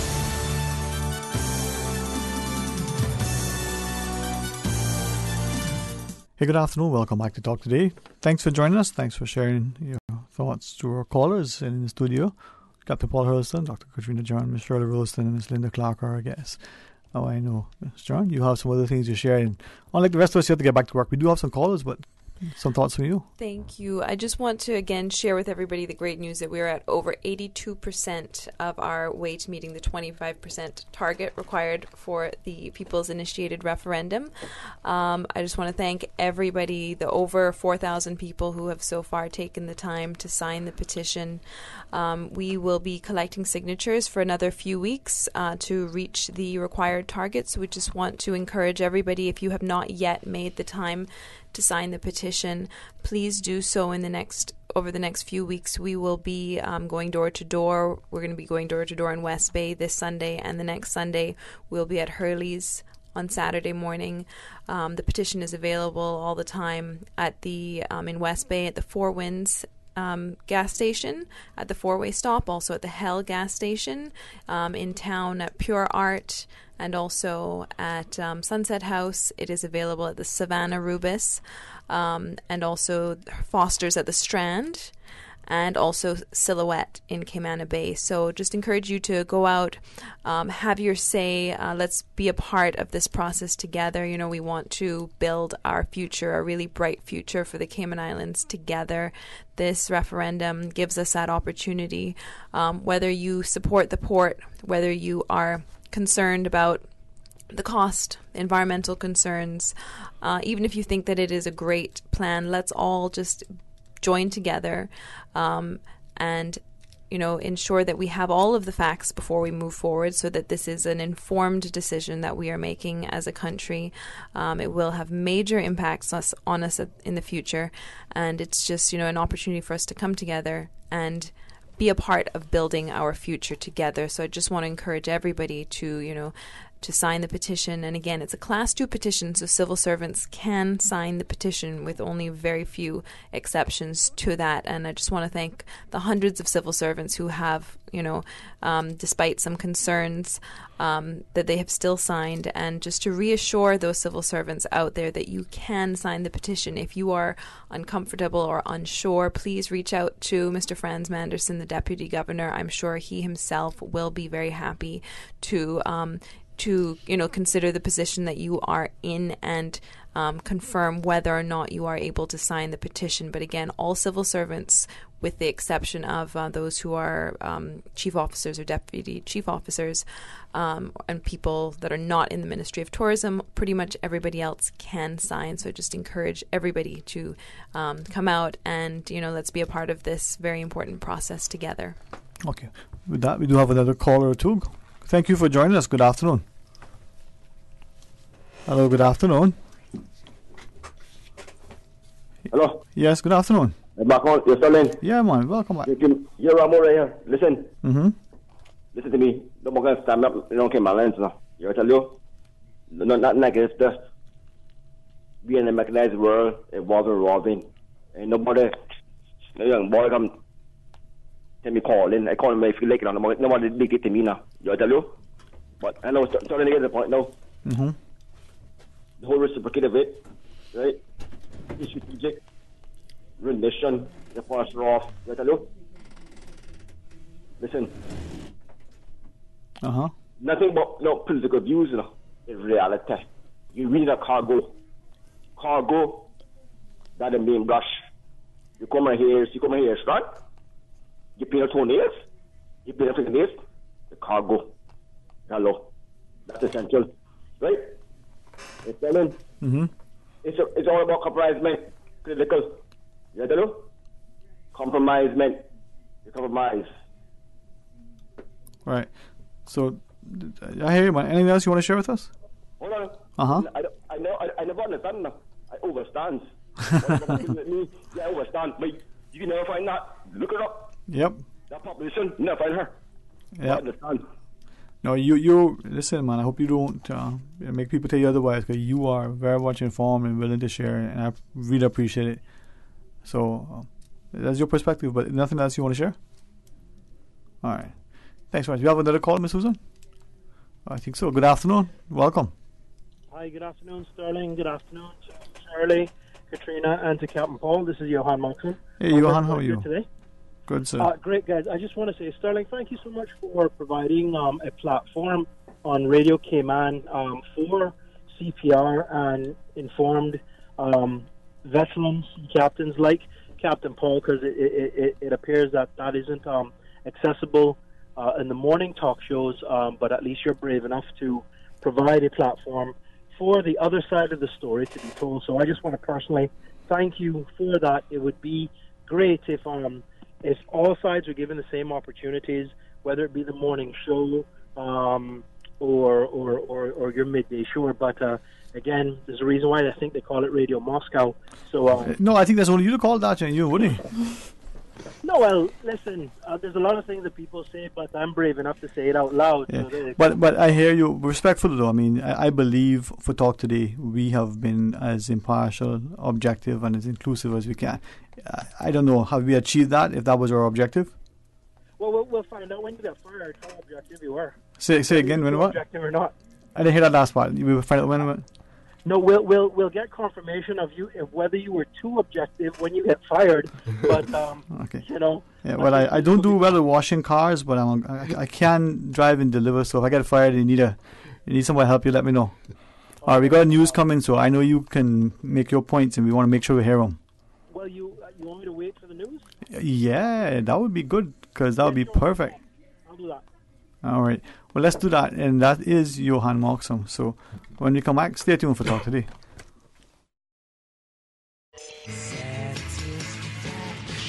Satisfaction is guaranteed 24 hours a day, whether it's music or information. From Grand Cayman to Cayman Brac to Little Cayman, we've got you covered. You ever hear a thing like that? Radio Cayman in the Cayman Islands.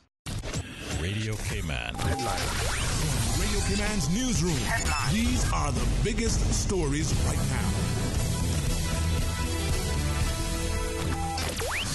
Members of the RCIPS Senior Command Team, including the Commissioner of Police, hosted a community meeting on Cayman Brac on Thursday, April 4th. The meeting was held at the Aston Rutty Civic Centre and was well attended by members of the community, ministers, government staff, teachers and others. During the meeting, the Commissioner welcomed the community's feedback on the level of police service being provided on Cayman Brac, specific areas of concern and suggestions for improvement.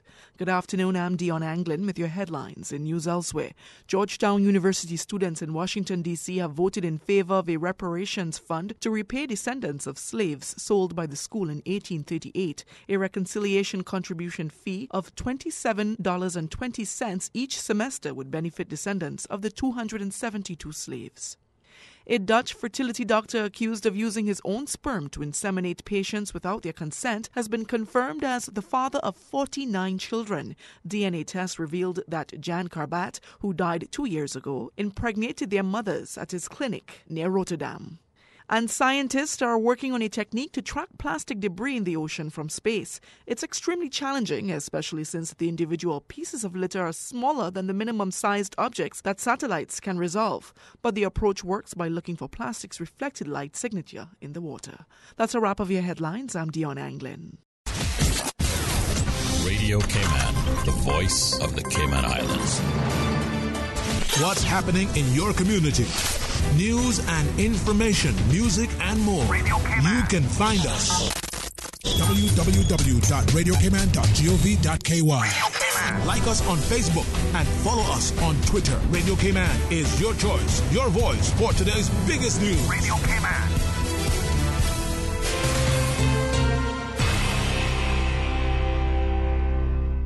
Talk today.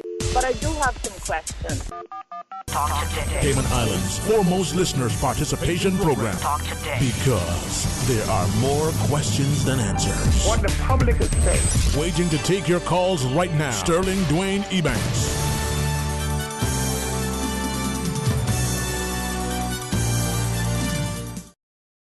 Hey, good afternoon, and welcome back. In the studio, Captain Paul Hurston, together with Miss Shirley Rolston and Miss Linda Clark. Earlier, Dr. Katrina Jordan was joining us. That fellow who many of us say is almost as handsome as he is smart. Some say he's smarter than he is handsome. Johan Moxham, thank you for the kind gesture waiting for news. Welcome back, Johan. Thank you very much, Sterling. And thank you for, I think, a compliment, but I'd like to consider myself to be well-rounded because of all the ice cream that I consume. But see, that we're in the same boat, but we're both well-rounded. Let me jump straight into it. Sterling, I applaud you for accommodating and facilitating a meeting with us, and especially somebody as learned and as experienced as Captain Paul Hurston.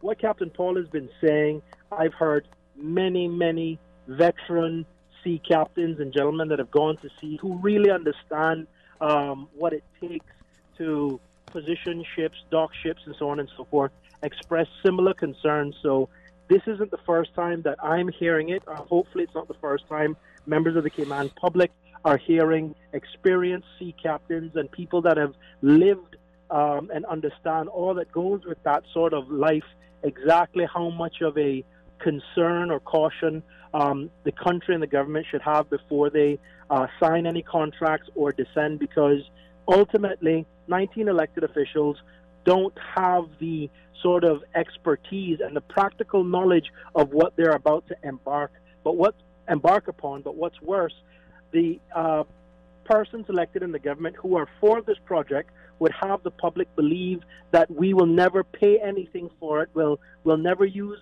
public funds. We'll never use government funds. But ladies and gentlemen, there is no such thing as a free lunch. Nothing in this life is free. And now if you look at the recent headlines, today there's an article in, I want to say CNS, whereby Carnival Cruise Lines are being basically held to account by the courts in Florida for significant environmental sort of breaches and concerns.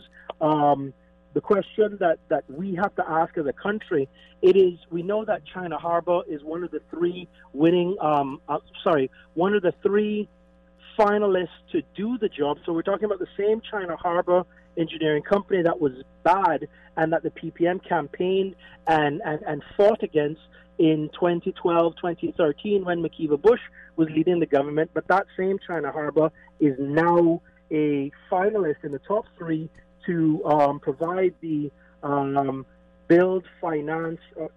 design, build, finance, and maintain project, which will easily cost north of $300 million. So it's amazing that we can have a China Harbor involved as a potential bidder, but now we've been told by the government, so this is confirmed, that Carnival Cruise Lines will be providing financing for this project and being a partner. We know that the Carnival Cruise Lines Group, along with Royal Caribbean, are involved in one of the other top three bidding groups, which is called Verdant Isle. Again, you'll remember the debacle of them on the 26th of September at the public meeting, where you had Carnival Cruise Lines at the podium, on the platform, with the Minister of Tourism, with the Chief Officer, with the Procurement Office, which obviously demonstrated some sort of conflict of interest because no other bidders were allowed to provide their sort of view of the project besides Carnival Cruise Line. But I say all of that to say this: Carnival Cruise Lines are now in the media for significant environmental breaches. The Cayman Islands government is on record of taking and accepting financing from the Carnival Cruise Line Corporation, and that's a pretty dangerous situation, a slippery slope for us all to be in. My question to those persons who are pro this project: what is it they know that the rest of us don't know, where they can dismiss or ignore all of these really obvious red herrings and warning signs? If they have additional information, and this goes to Acting Director of the Port Authority, Mr. Joseph Woods, who does a commercial saying that the port is the most important thing, and I get it. He's being paid, and in order to keep his job, he's got to say certain things. But what do you know as the Acting Port Director that you can share with the general public so that we can all be as informed as the pro-port law? Because the only people that are for this project are getting a direct benefit to the project, whether it be the recipients of government-sponsored corporate welfare or retail merchants who are driving this process, so on and so forth. But wouldn't it be great, in the interest of the country and transparency and accountability, for the entire country and all citizens to be made aware of and have the same information that the pro-port lobbyists have, so that we can all make an informed decision, and ultimately the government could then say, hey, here's what we've got, here's what we're doing, here's why we're doing it, here's what it costs, these are the environmental concerns. The fact that they are prepared to take money from a company that has significant issues when it comes to environmental protection should scare each and every one of us, particularly when the government have decided to sideline our own technical experts in the Department of Environment. These things don't bode well for the future. And again, my question to Minister Kirkconnell, to the Premier, to members of Cabinet is, what do you have to hide? Why can't you share the information with us?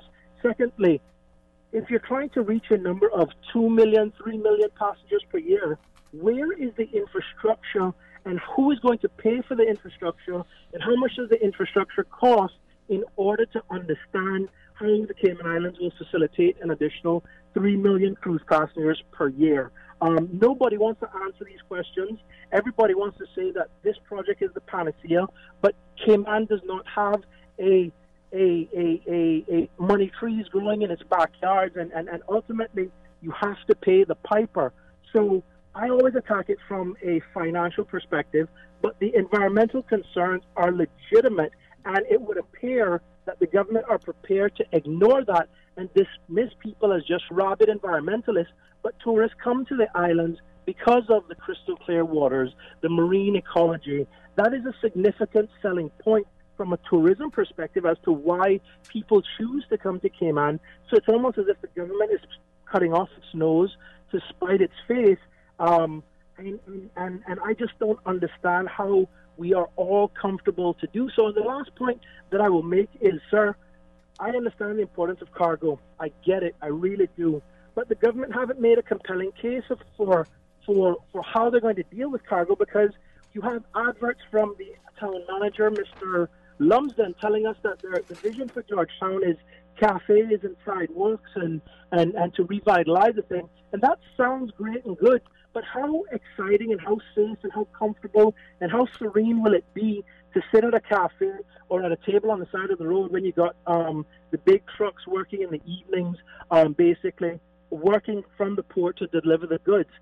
The fact that the government haven't shown us a plan, the fact that they don't appear to have a plan that they can share with us, but they are prepared to make some really outlandish sort of promises and comments, that again is, where is the substance to support the political promises which can best be described as politics? So I've said a mouthful, but I just want to say again, thank you, Sterling, for having the courage to have groups like CPR and Captain Paul, who is a wealth of knowledge. But the government owe it to all of us. How can you now jump into bed with both China Harbor and Carnival Cruise Lines, given the headlines and the bad press that is going on? I've said a lot, and I'll leave it to you guys from there. Thank you very much, sir, and have a good weekend. Captain Paul, I know you were sharing some stuff earlier, sir. Yes. I wonder how many people remember about this freak. Excuse me. Yes, sir. This freak weather that comes in sometime. Man, that karaoke really got to you, sir. All right. And that's Captain Paul. Oh, he's good. Good with Captain Paul? Yes. Yeah, in I believe it was 1939 or something, the Goldfield, a freak storm came, and they called it a cyclone. And she parted anchor and went out because it was a warship. You heard about that story? Yeah, but tell us, because I was very young then. It was a beautiful night, beautiful weather, and all of a sudden this thing came down. And that's not the first time. I think it was when the Kirk Pride was in the harbour. She went, the same weather came down, type weather came down, all of a sudden. If that happens to one of these big ships, along. It happened several times. One of these big cruise ships alongside the dock, they're going to have trouble getting away from the dock. And the Goldfield incident was in the 30s, Kirk Prize was in the 70s. Right? Yeah. So it has happened. It can. And I think it happened with Arbutus too. I think that's when Arbutus was something like that. The same thing happened to her. These freaks start weather come in, beautiful sunshine, all of a sudden. More than a squall. Yeah? More of course there's more than a squall. Yes. Again, things to consider when you're looking at the lives. I know from experience, I was on a tanker up in the Persian Gulf, me and Alamanta, one time, and it was a French ship on the other side, shielded us, and we were on her lee, and she we couldn't get away from the dock. Right.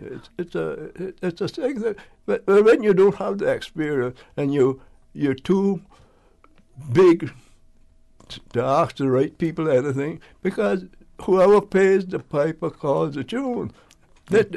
A consultant is going to take your watch and tell you what time it is. Right. Well, Captain Paul, sometimes it's not only lack of experience, but respectful to the ladies and to the listeners, probably to my mama too. Many people are like a eunuch in a a brothel. But I've decided I'm going to get me a blonde wig and some blue contact lenses and some business cards to go out and pose as a consultant. I bet you'll listen to me there. There you go. Miss Linda, certainly to the caller's point, we endeavour to try to have. We extend invites to as many people if there is an opportunity for an informed, objective, impartial discourse. And I appreciate you guys accepting the invite to come on and share with us. Hopefully, after this, you might feel inclined and this experience wasn't that bad and you might want to come back again. As we look at our discussion, any sort of final thoughts you may want to share with us or remind our listeners? Yes, thank you so much again for having us today, and for Captain Paul and Shirley and Dr. Katrina coming on earlier as well with us. We just want to let the public know that we would like to invite anybody to ask us to come and share the information that we have gathered from reading the currently made public material.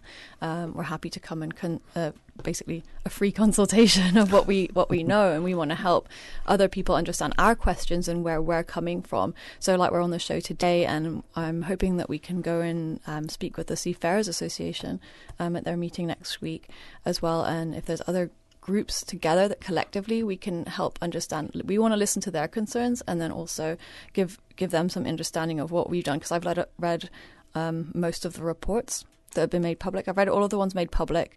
Unfortunately, on the government support our tourism website, they're still in draft form. They haven't put the final documents on, so it is quite difficult to make the most informed decision, but we can have a look at that, and we want to address those questions. So, and people might have different questions, whether it's social or the traffic issue. Someone even raised that question earlier about the traffic. We would have all those concerns as well. So we can have different points of view and learn from other people. And again, this is about public engagement, making an informed decision together. We don't want the cruise lines making decisions for us as Caymanians. We want to make the decision for ourselves. And using the Constitution, Section 70 gives us that opportunity to exercise a democratic right. Women didn't used to have the vote. Teenagers under 18 can't vote. We need to actively, as you said before, it's our civic duty to participate in the opportunities we have. So the petition allows people to exercise their civic duty and their right to participate in the future of Cayman. Signing the petition is neutral. And then when we go to the polls, that's when you can decide whether yes or no you agree with the question or not. And you can find the petition at we'll be at Hurley's tomorrow, 10 till 12, and on Sunday we'll be walking around some areas in West Bay and letting people have the opportunity to discuss the issues with us and provide the opportunity to sign. Some people are less mobile than others and what have you. And you can also find the book always at Four Winds Esso in West Bay, Hell Gas Station in West Bay, Savannah Rubis. There's a book at The Strand, also at Silhouette, and Pure Art and Sunset House for people to sign. So if you have your voters registration, that's the most helpful, and you can put your details in there as well. And the reason we ask for registered voters is to make it legally binding under the Constitution. It's not that we are not interested in others' point of view, it's to make it a legally binding result. So yeah, thank you all for your continued attention, and we still get some people who aren't aware of the issue and what's happening, and we do want to just inform people of those. So maybe I can just pass to Shirley. Yes, please. Shirley. Yeah, I'd just like to follow up. Earlier I was saying that we have run into a couple of obstacles, when we're doing our petition signing, but we also have some very good positive results because we have young people coming that are interested, with or without their parents, and wanting to know what we're doing and what it's about and how they can register, and expressing a desire to go and register to vote. So we have encouraged that, not just for this referendum, but it is a very important thing that young people should be prideful of, being able to say that they are a registered voter and they can have a say in what happens in Cayman. So I would like to commend the young people and those who have never ever considered to register to vote for now actually taking that opportunity to give themselves a place and a platform by having a vote. I thank all of us for being involved. And once it's a healthy democracy, we actively engage respectfully. and civilly. It's going to make us a stronger, healthier community. Captain Paul, thank you so much, sir. We always enjoy your company, man. You keep us young and on our toes. Well, I told her where my address might be later on. So. And at the end, in a way, we're good to the visit. Right? Okay, thank you. You have a good weekend, and I pray that you feel better very soon, sir. Thanks for braving the weather and coming and joining us. Thank you for having me. All right. To those, and I trust that this is said in intent, that you receive it the way it was intended. Sign the petition, gives you a chance to participate in the democratic process that so many around the world only wish they had the right. And if you need information, the best way to get it is to seek it. All right. When we come back, some more opportunity to engage with the public. So please stay tuned for Talk Today. Awake your taste at Daily Grind Cafe, Cayman's longest running coffee shop. Enjoy our cozy ambiance at Dr. Roy Drive, Georgetown. Or visit us online to view our delectable menu and for limited time offers at dailygrindcayman.com. Vigoro on Agricola Drive is having their annual tree sale now through April 14th. Get 20% off fruit and foliage trees and 50% off other selected trees. Cash and carry only. Vigoro is supporting Earth Month with this great sale. Everyone should plant a tree. It benefits the earth and us. Now more than ever, the earth needs our help. Buy a tree at Vigoro's tree sale from now till April 14th, only on Agricola Drive. Open from 11 to 5 on Sunday, April 14th. This Easter weekend, the Cayman Islands will welcome the rest of the Caribbean, and you do not want to miss it. Carifta 2019 takes place at the Truman Bodden Sports Complex from April 20th to 22nd. Watch the region's most talented track and field athletes compete and come cheer on your Cayman athletes. Get ready to raise your flags at the Caribbean's biggest athletic event this Easter weekend. It's Carifta 2019. Tickets start as low as $10. Get your tickets now at CaymanCarifta2019.ky or Funky Tanks and Reflections. Brought to you by the Cayman Islands Government, CUC, Salt Technology Group, the Cayman Islands Athletic Association, Cayman Islands Olympic Committee, DART, Miracle Brokers, Maples Group, Pinnacle Media, World Gym, and Radio Cayman. Humanity. One night in one atmosphere. Lions Club of Tropical Gardens presents For the Love of Humanity. Featuring Hey, this is Kevin Downswell. Gonna be blessed. Come out with your family. Come out with your friends. To the Lions Community Center on Saturday, 13th April. Showtime, 7 p.m. For the Love of Humanity. Also featuring Omar Walter, Opal Stewart, Sylvia Williams Quartet, Red Big Gospel Band, Shanda Gallego. Admission, $25 prepaid, $30 at the gate. VIP, $50. For the Love of Humanity. The concert featuring Kevin Downswell, Lions Center, Saturday, 13th April. I feel like running, skipping, Tickets available at Funky Tanks and Christian Enlightenment Center. Talk today. But I do have some questions. Talk today. Cayman Islands' foremost listeners participation program. Talk today. Because there are more questions than answers. What the public is saying. Waging to take your calls right now. Sterling Dwayne Ebanks.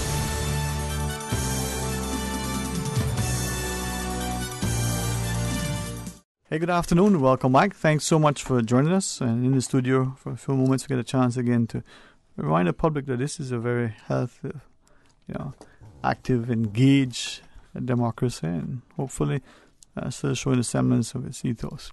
In the studio, as we get a chance to welcome not only Pastor Bob Torrance and Bishop Sykes, but Ms. Katina and a very special guest that we have a chance. And I was debating as I got introduced, should I do it? But no, Katina will get you to do it. And the reason why I asked Katina is that those of us who know that she is not in any which way, form, or fashion shy.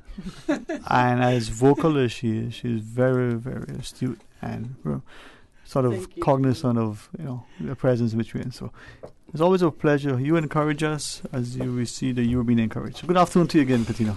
Good afternoon, Dwayne. Good afternoon, Cayman Islands. God bless you all in the studio with us this afternoon. I have the pleasure, thank you very much, Dwayne, of introducing Miss Helene Coley-Nicholson, who is also the president of the Lawyers Christian Fellowship Got in it, Jamaica. yes. Yes.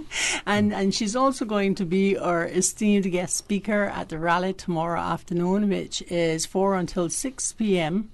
at the Legislative Assembly building, which is also supported by the Seventh-day Adventist Conference and the Cayman Ministers Association. Good afternoon to you as well, Bishop Sykes and Pastor Bob. See, I like her, Katrina, and I got a quick chance, respectfully, because she told me who was coming and she didn't remind you, and I had to be mindful of my guests, but I quickly did a little.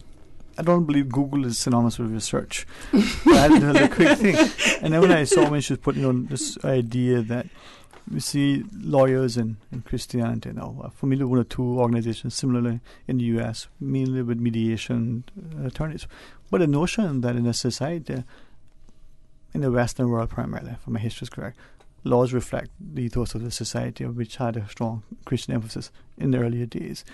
From that perspective, though, as we look at the changes and the challenges that many of us have faced, partly being informed or misinformed by the media, partly the pressures of our homes, the challenges of maybe the political landscape, are we in an interesting time, should we say?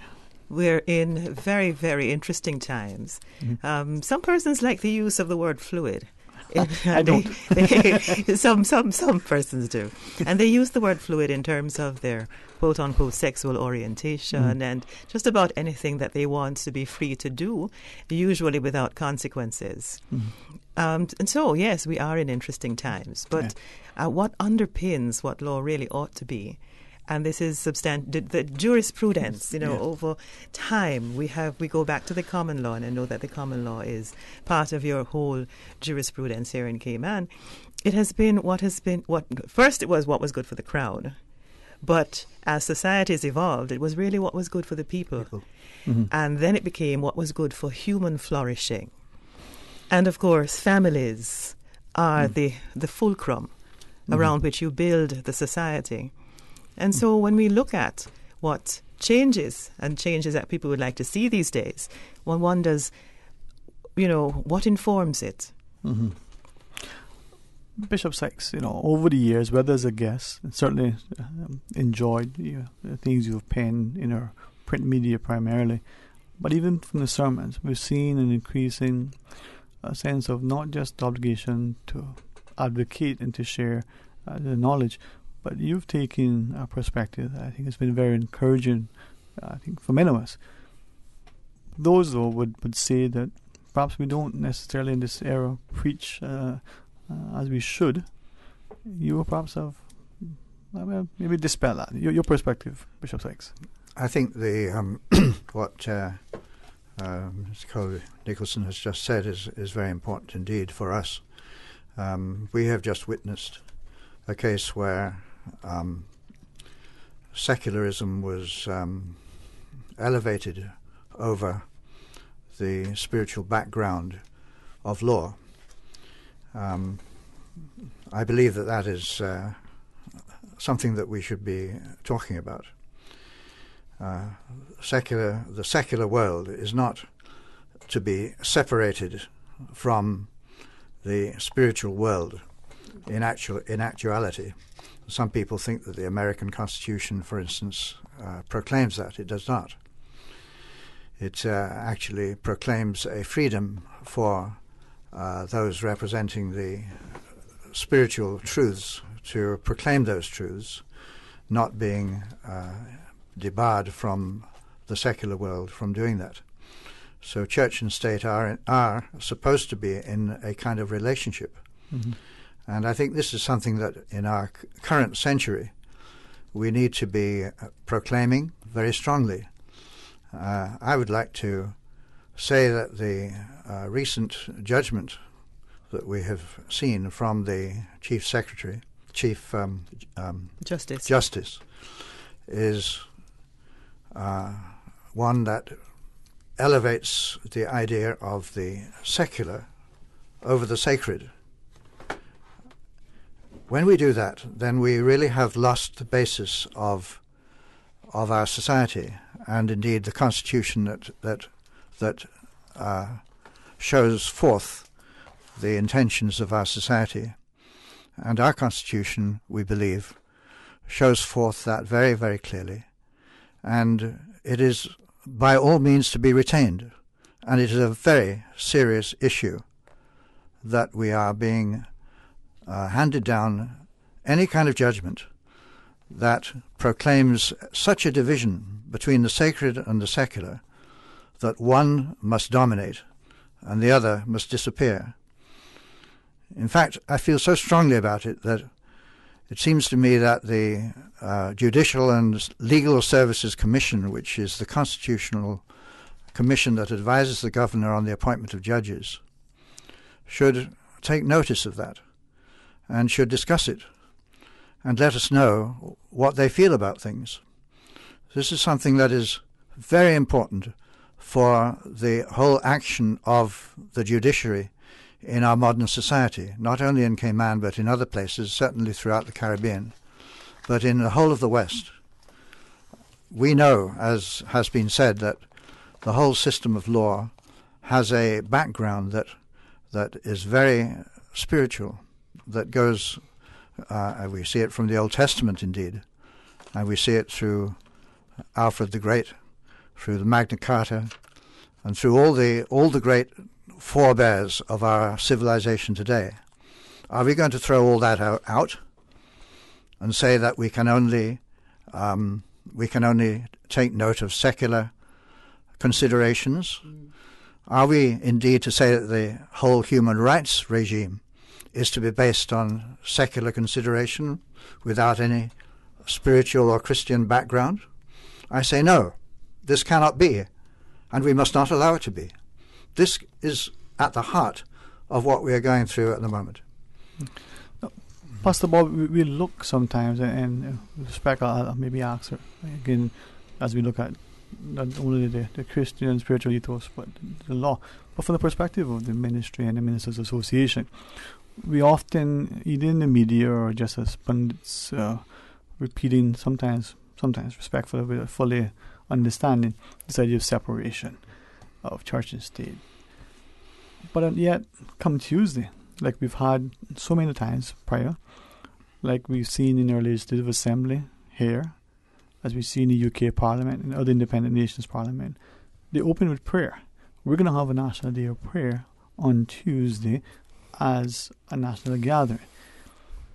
I'll leave it to you. I'm just making observations, sir. I'm not making an opinion. Yes, I think we are very blessed to be living in a country like this where God is recognized as being our creator, and that he has given us his word to guide us through life. And I think this is something we here in the Cayman Islands should really cherish and don't do anything to prevent us from recognizing not just the supremacy of God, but that he is essentially involved in our day-to-day living, and he has given us his word to guide us. And so we are having this National Day of Prayer this coming Tuesday at 12 noon. And in the past, we've had several of the politicians come in and join us. Even the governor last year and the premier, they joined us as well. And I think it speaks well of this country that we still have our leaders who honor God and recognize him. And this is something that we should cherish and do appreciate. I've had a number of people over the years, and I'm not going to use the U.S. as it's the be-all and end-all, but the National Day of Prayer and the breakfast in Washington, D.C., did many different individuals who attended, even some from here, and the experience, and they've shared. So even there, the parliamentarians and they assembled for prayer. I'll say this, and you guide me, because it only, again, came to my attention earlier. A fellow called, somewhat distraught. Presumably, a neighbor or in the neighborhood, somewhere adjoining not far by, someone allegedly has taken some animal and, while it's still alive, treated it in such a way and went around and sprinkling it. So a practice, of obeah and what have you. And allegedly calls the authorities, and it's been dismissed. So, what nonsense is that? But someone else who has very deliberately has said to a school, we would like to pray on your school ground for your children. You can come and listen.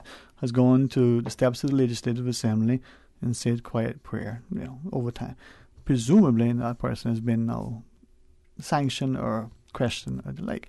So he thought, I have to deal with the smell of this carcass and this blood and this act, and it's okay, protected, there's no harm, no foul, no pun intended. But yeah, and I was, as the guy was sharing with me earlier before I came on the air, that was one of the things that was running through my mind. I thought, wow, interesting. Just a thought, Mom. No, I did not know you were coming on initially. And I won't ask you to respond to that. But when we look at the protections and the freedoms and the rights that are guaranteed in some constitutions, some that are much more entrenched, much older, much stronger, much perhaps been tested through the people's challenges and the court's rulings and the like. Then we look at our administrative document. I say that not to be facetious, but it's just not much more than that. And then we look at Jamaica, for instance, and its challenges in independence. They exert a strong influence for the protections. We could learn a lot as a country emerging. I think we are historically connected. Mm-hmm. We have gone through similar colonial experiences. Mm-hmm. We have had the evolution/development of our laws. And so the laws have grown up. I'm not terribly familiar with your constitutional arrangements. But I don't think we are either, but anyway. I'm assuming that we have, as sovereign nations, signed on to, as most of the countries around the globe have done, to things like the International Covenant on Civil and Political Rights, the International Covenant on Economic, Cultural and Social Rights. And the principles there, and they're really about human rights. Right. Mm-hmm. They're really about civil and political rights.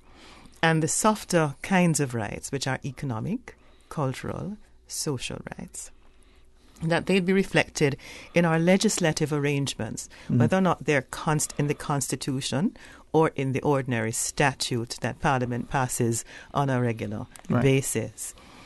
What we're seeing, and it goes back even to the very first question you asked me too, about living in interesting times, is that there is an emergence of activists who basically want to reinterpret what we have traditionally understood these fundamental human rights to mean. Mm-hmm. And in reinterpreting these rights, what it means for those who were previously protected by freedom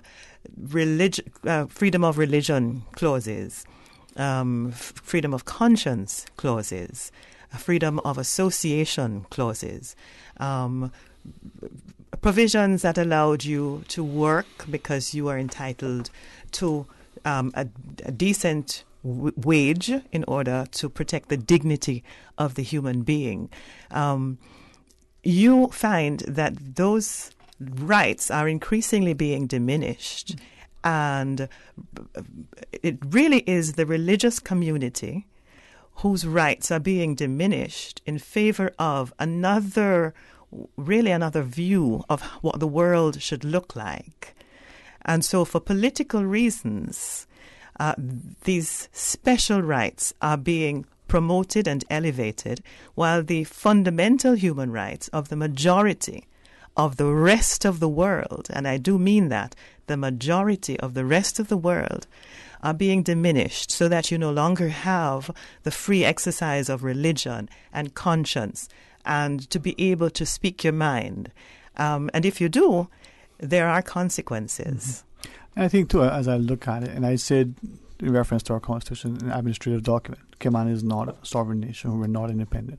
We have a legislative assembly, not a supreme parliament. We sign on to the rights through our association with the UK.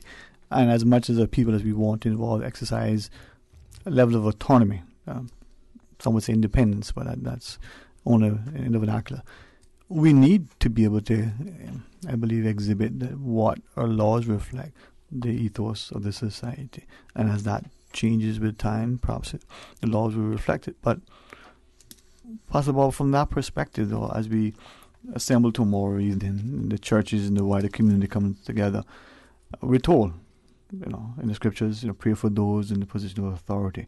The fellow I referenced earlier said, the principals and teachers at school, they're in a position of authority over these students. Those at the legislative assembly go and they pray, just like they, as assembly members, pray when they start their sessions. for wisdom, for counsel, for guidance, for instruction, for direction, for a presence of mind to do the right thing, deliberately so. Right? Tomorrow's gathering, the nation, from your perspective as a pastor. Yes, I think the gathering tomorrow will serve to cause our community to recognize that the vast number of residents here, they are prepared and they want us to stick to these fundamental Christian values that have brought this country to where it is today. I mean, the peace, the prosperity, the tranquility that we're enjoying as a nation did not just simply come because of the injection of finances, but these came because of Christian values that have been cultivated down through the years. And the gathering tomorrow at 4 o'clock at the Legislative Assembly building is meant to reinforce those values in the minds of our people so that the community will recognize, look, we are not prepared to abandon these values that brought us to the place where we are today. And so we are gathering together as a body of residents for this rally tomorrow to make a statement. We believe that as we honor God and as we honor biblical values for marriage and the family, that God will continue to help us to have peace and prosperity. But if we abandon those values, we are just opening ourselves up for all kinds of unforeseen and unacceptable consequences. All right. Well, let's continue from that perspective then. I believe all want a civilized society where rights and freedoms are respected, where we believe the consensus of the people should be sort of heard. We want legislators to make good laws. We want businesses to be profitable, but we want to be able to walk freely. From your perspective, what are you asking the public? Come out tomorrow, irrespective of congregation, irrespective of whether you're a regular churchgoer or you're a big sinner like me. I mean, what are you asking? But for the grace of God, there goes I. Tomorrow, I would like for everyone who has a concern about upholding democracy and the democratic process to come and join us. It is a call for national repentance, and tomorrow should not, in a place or in any way, replace the National Day of Prayer on April the 16th. But National Day of Prayer is another day, another opportunity for us to come together and pray again for the nation, for everyone in this country, because Christ came so that everyone could have the opportunity to have an eternal life, to be set free and free indeed. Tomorrow I would like everyone who has a concern about what has happened, who has concerns for democracy, to come out and join us as a citizen and the congregation. And I want to say a special hello to the young man who stopped side by side in the car with me and said, Miss T, I come in to stand for God too. And there are many young people who has taken this on, and they are distressed by what has happened. Mm-hmm. And also, they talk about, well, what's the sense in me voting? And then you have this situation where you're looking at it and saying, well, your constitutional power has just been ripped away from you. And then how do you then combat even that? But how we combat it is we come together as a people regardless of religion. This really is, God is supreme. And we're not here challenging or questioning that part of it. We overcome it as a people through unity, standing with one voice and one accord, and asserting the power of the people for the upholding of the democratic process, the separation of powers, and making it quite clearly cut that the making and amending of laws is a parliamentary power. It is not for the judiciary to cross the street over. So when you reference the separation of powers, just for my benefit and for those, you're talking the executive, the legislative, and the judiciary. Yes, separate. Yes. Okay. And all three of those are established for the benefit of the people, and are there to serve the people for the betterment of the people overall. And when you start interfering with the democratic process, where you have judges making amending laws, and then the next thing you're gonna have politicians who won't go and pass sentencing, and we can have a no man's land. Next thing you know, you have talk show host running for election. Sterling, may I just say that a lot of persons have been effectively silenced, really. Well-thinking persons who love their neighbors. They are effectively silenced by talk that to criticize certain lifestyles and to criticize certain choices is hateful, and that everybody should be free to do and to live as they want to live. But that is missing the point. It is. The point really is that it isn't about what people do in the privacy of their bedrooms. It's the fact that persons now want to enshrine that into law. And so it becomes an issue of public policy. It becomes an issue of law, as you have seen played out here. And as we have seen, there have been attempts for those things to happen in Jamaica. And even now we have cases that are similar in the Jamaican courts. And so ultimately it is about what kind of society we want to live in. What kind of family do we want to establish and hold up as models, and whether or not these arrangements are really in the best interest of the community at large. When you look at health impacts, when you look at the psychiatric and psychological impact of certain choices that have consequences on our children, on our families, and ultimately our community, and also on our nation. As the secular regime of human rights does not, by a long chalk, do very well for the weakest, for the rights of the weakest. It does not, as a secular regime, uphold the rights of the very weakest in the covenantal arrangement that rights always must uphold. Well, I appreciate you sharing it. I thank Ms. Susan for giving us some extra minutes here. Now, on the gathering tomorrow, in closing, Ms. Katina Prosaskers, what do you want the public to do? What do we do? Just show up? Do we assemble? What do we do? Well, how do we get there? I'm going to share the information about the transportation first, because there is transportation being provided all across the island. And your contact numbers for transportation is 917-2985. That is Sister Gwen, and she can tell you if you have any other questions about exactly where you should be. But West Bay pickup will be at the West Bay Town Hall and at the Centennial parking lot, departing at 3 p.m. from West Bay. North Side is at the North Side playing field, departing at 2:30 p.m. East End will be at United Church and at the Civic Centre, also departing at 2:30 p.m. and again at the Buddentown Civic Centre at 2:30 p.m. Now, for here in Georgetown, if you park your vehicles at the Church of God Prophecy Victory Tabernacle on Eastern Avenue, also at the Seventh-day Adventist on Smith Road, at the Universal Church on Smith Road, on Boilers Road, and at the Full Gospel Hall, Church of God Full Gospel Hall on the waterfront. There are shuttle buses to bring you over to the Legislative Assembly building starting at 3:15 p.m. and returning you back at the end of the gathering at 6 p.m. So you can park in any of those church parking lots, and that way we have less congestion and less need for parking in central Georgetown, and then you don't have to worry about walking. Special arrangements are going to be made for persons with special needs as well. The police will be out there to help with the traffic and with the pedestrians.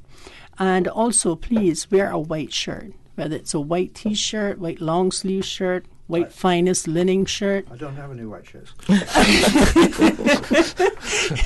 You stick with that. I think the barber shirts are all colourful too. So, if you don't have a white shirt, then please come in a red shirt instead. It's either you're standing for purity or you're standing for the blood of Christ. I mean, you pick your choice, but let us come in white. I brought something white from Jamaica.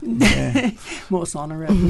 More like we are black because I'm sinful. So. that's about it. I'll be washed after. Listen, you come. Okay, you come in your white shirt, and we'll know that Christ still has a redeeming power even for you, because He said that all who believe in Him, all. All right. So tomorrow, then contact. Thanks very much. You're most welcome, Pastor Bob. God's will, hope I'll see you on Monday. We'll see what happens. But thank you, sir, and Bishop Sykes, and it was a pleasure, Mom. Would you, if you wish, share some closing thoughts with us, if you wish? That this is a signal moment in the life of this nation, and it is time for the people to get up and to assert what is important. And it first and foremost ought to be their own sense of right and wrong. Yes? Led by their sense of right and wrong and their independence and the fact that they matter. And you can't buy judicial fiat with the stroke of a pen. One man or one individual change the entire fabric of a nation and how you live your life. That collectively you have so much power. And this is the moment at which Caymanians really need to get up and claim it. I think tomorrow, as you share the message, in a sense, we'll get to appreciate the importance not just from the Christian ethos, but the whole notion as related to our laws and the evolution and the like. Thank you very much, Mom. Thank you so much. It has been a pleasure. It has indeed. I only wish we had more time. Ms. Susan, thank you for that extra 20 minutes and 41 seconds. And to our listeners, tomorrow at the Legislative Assembly, please, be a part of the Assembly congregation, recognizing that, our continued civility, stability, and democracy maybe hinge on this, signal moment indeed. Yes. All right. Yes. We invite you to be productive and safe and continue to bless. And until Monday, be blessed.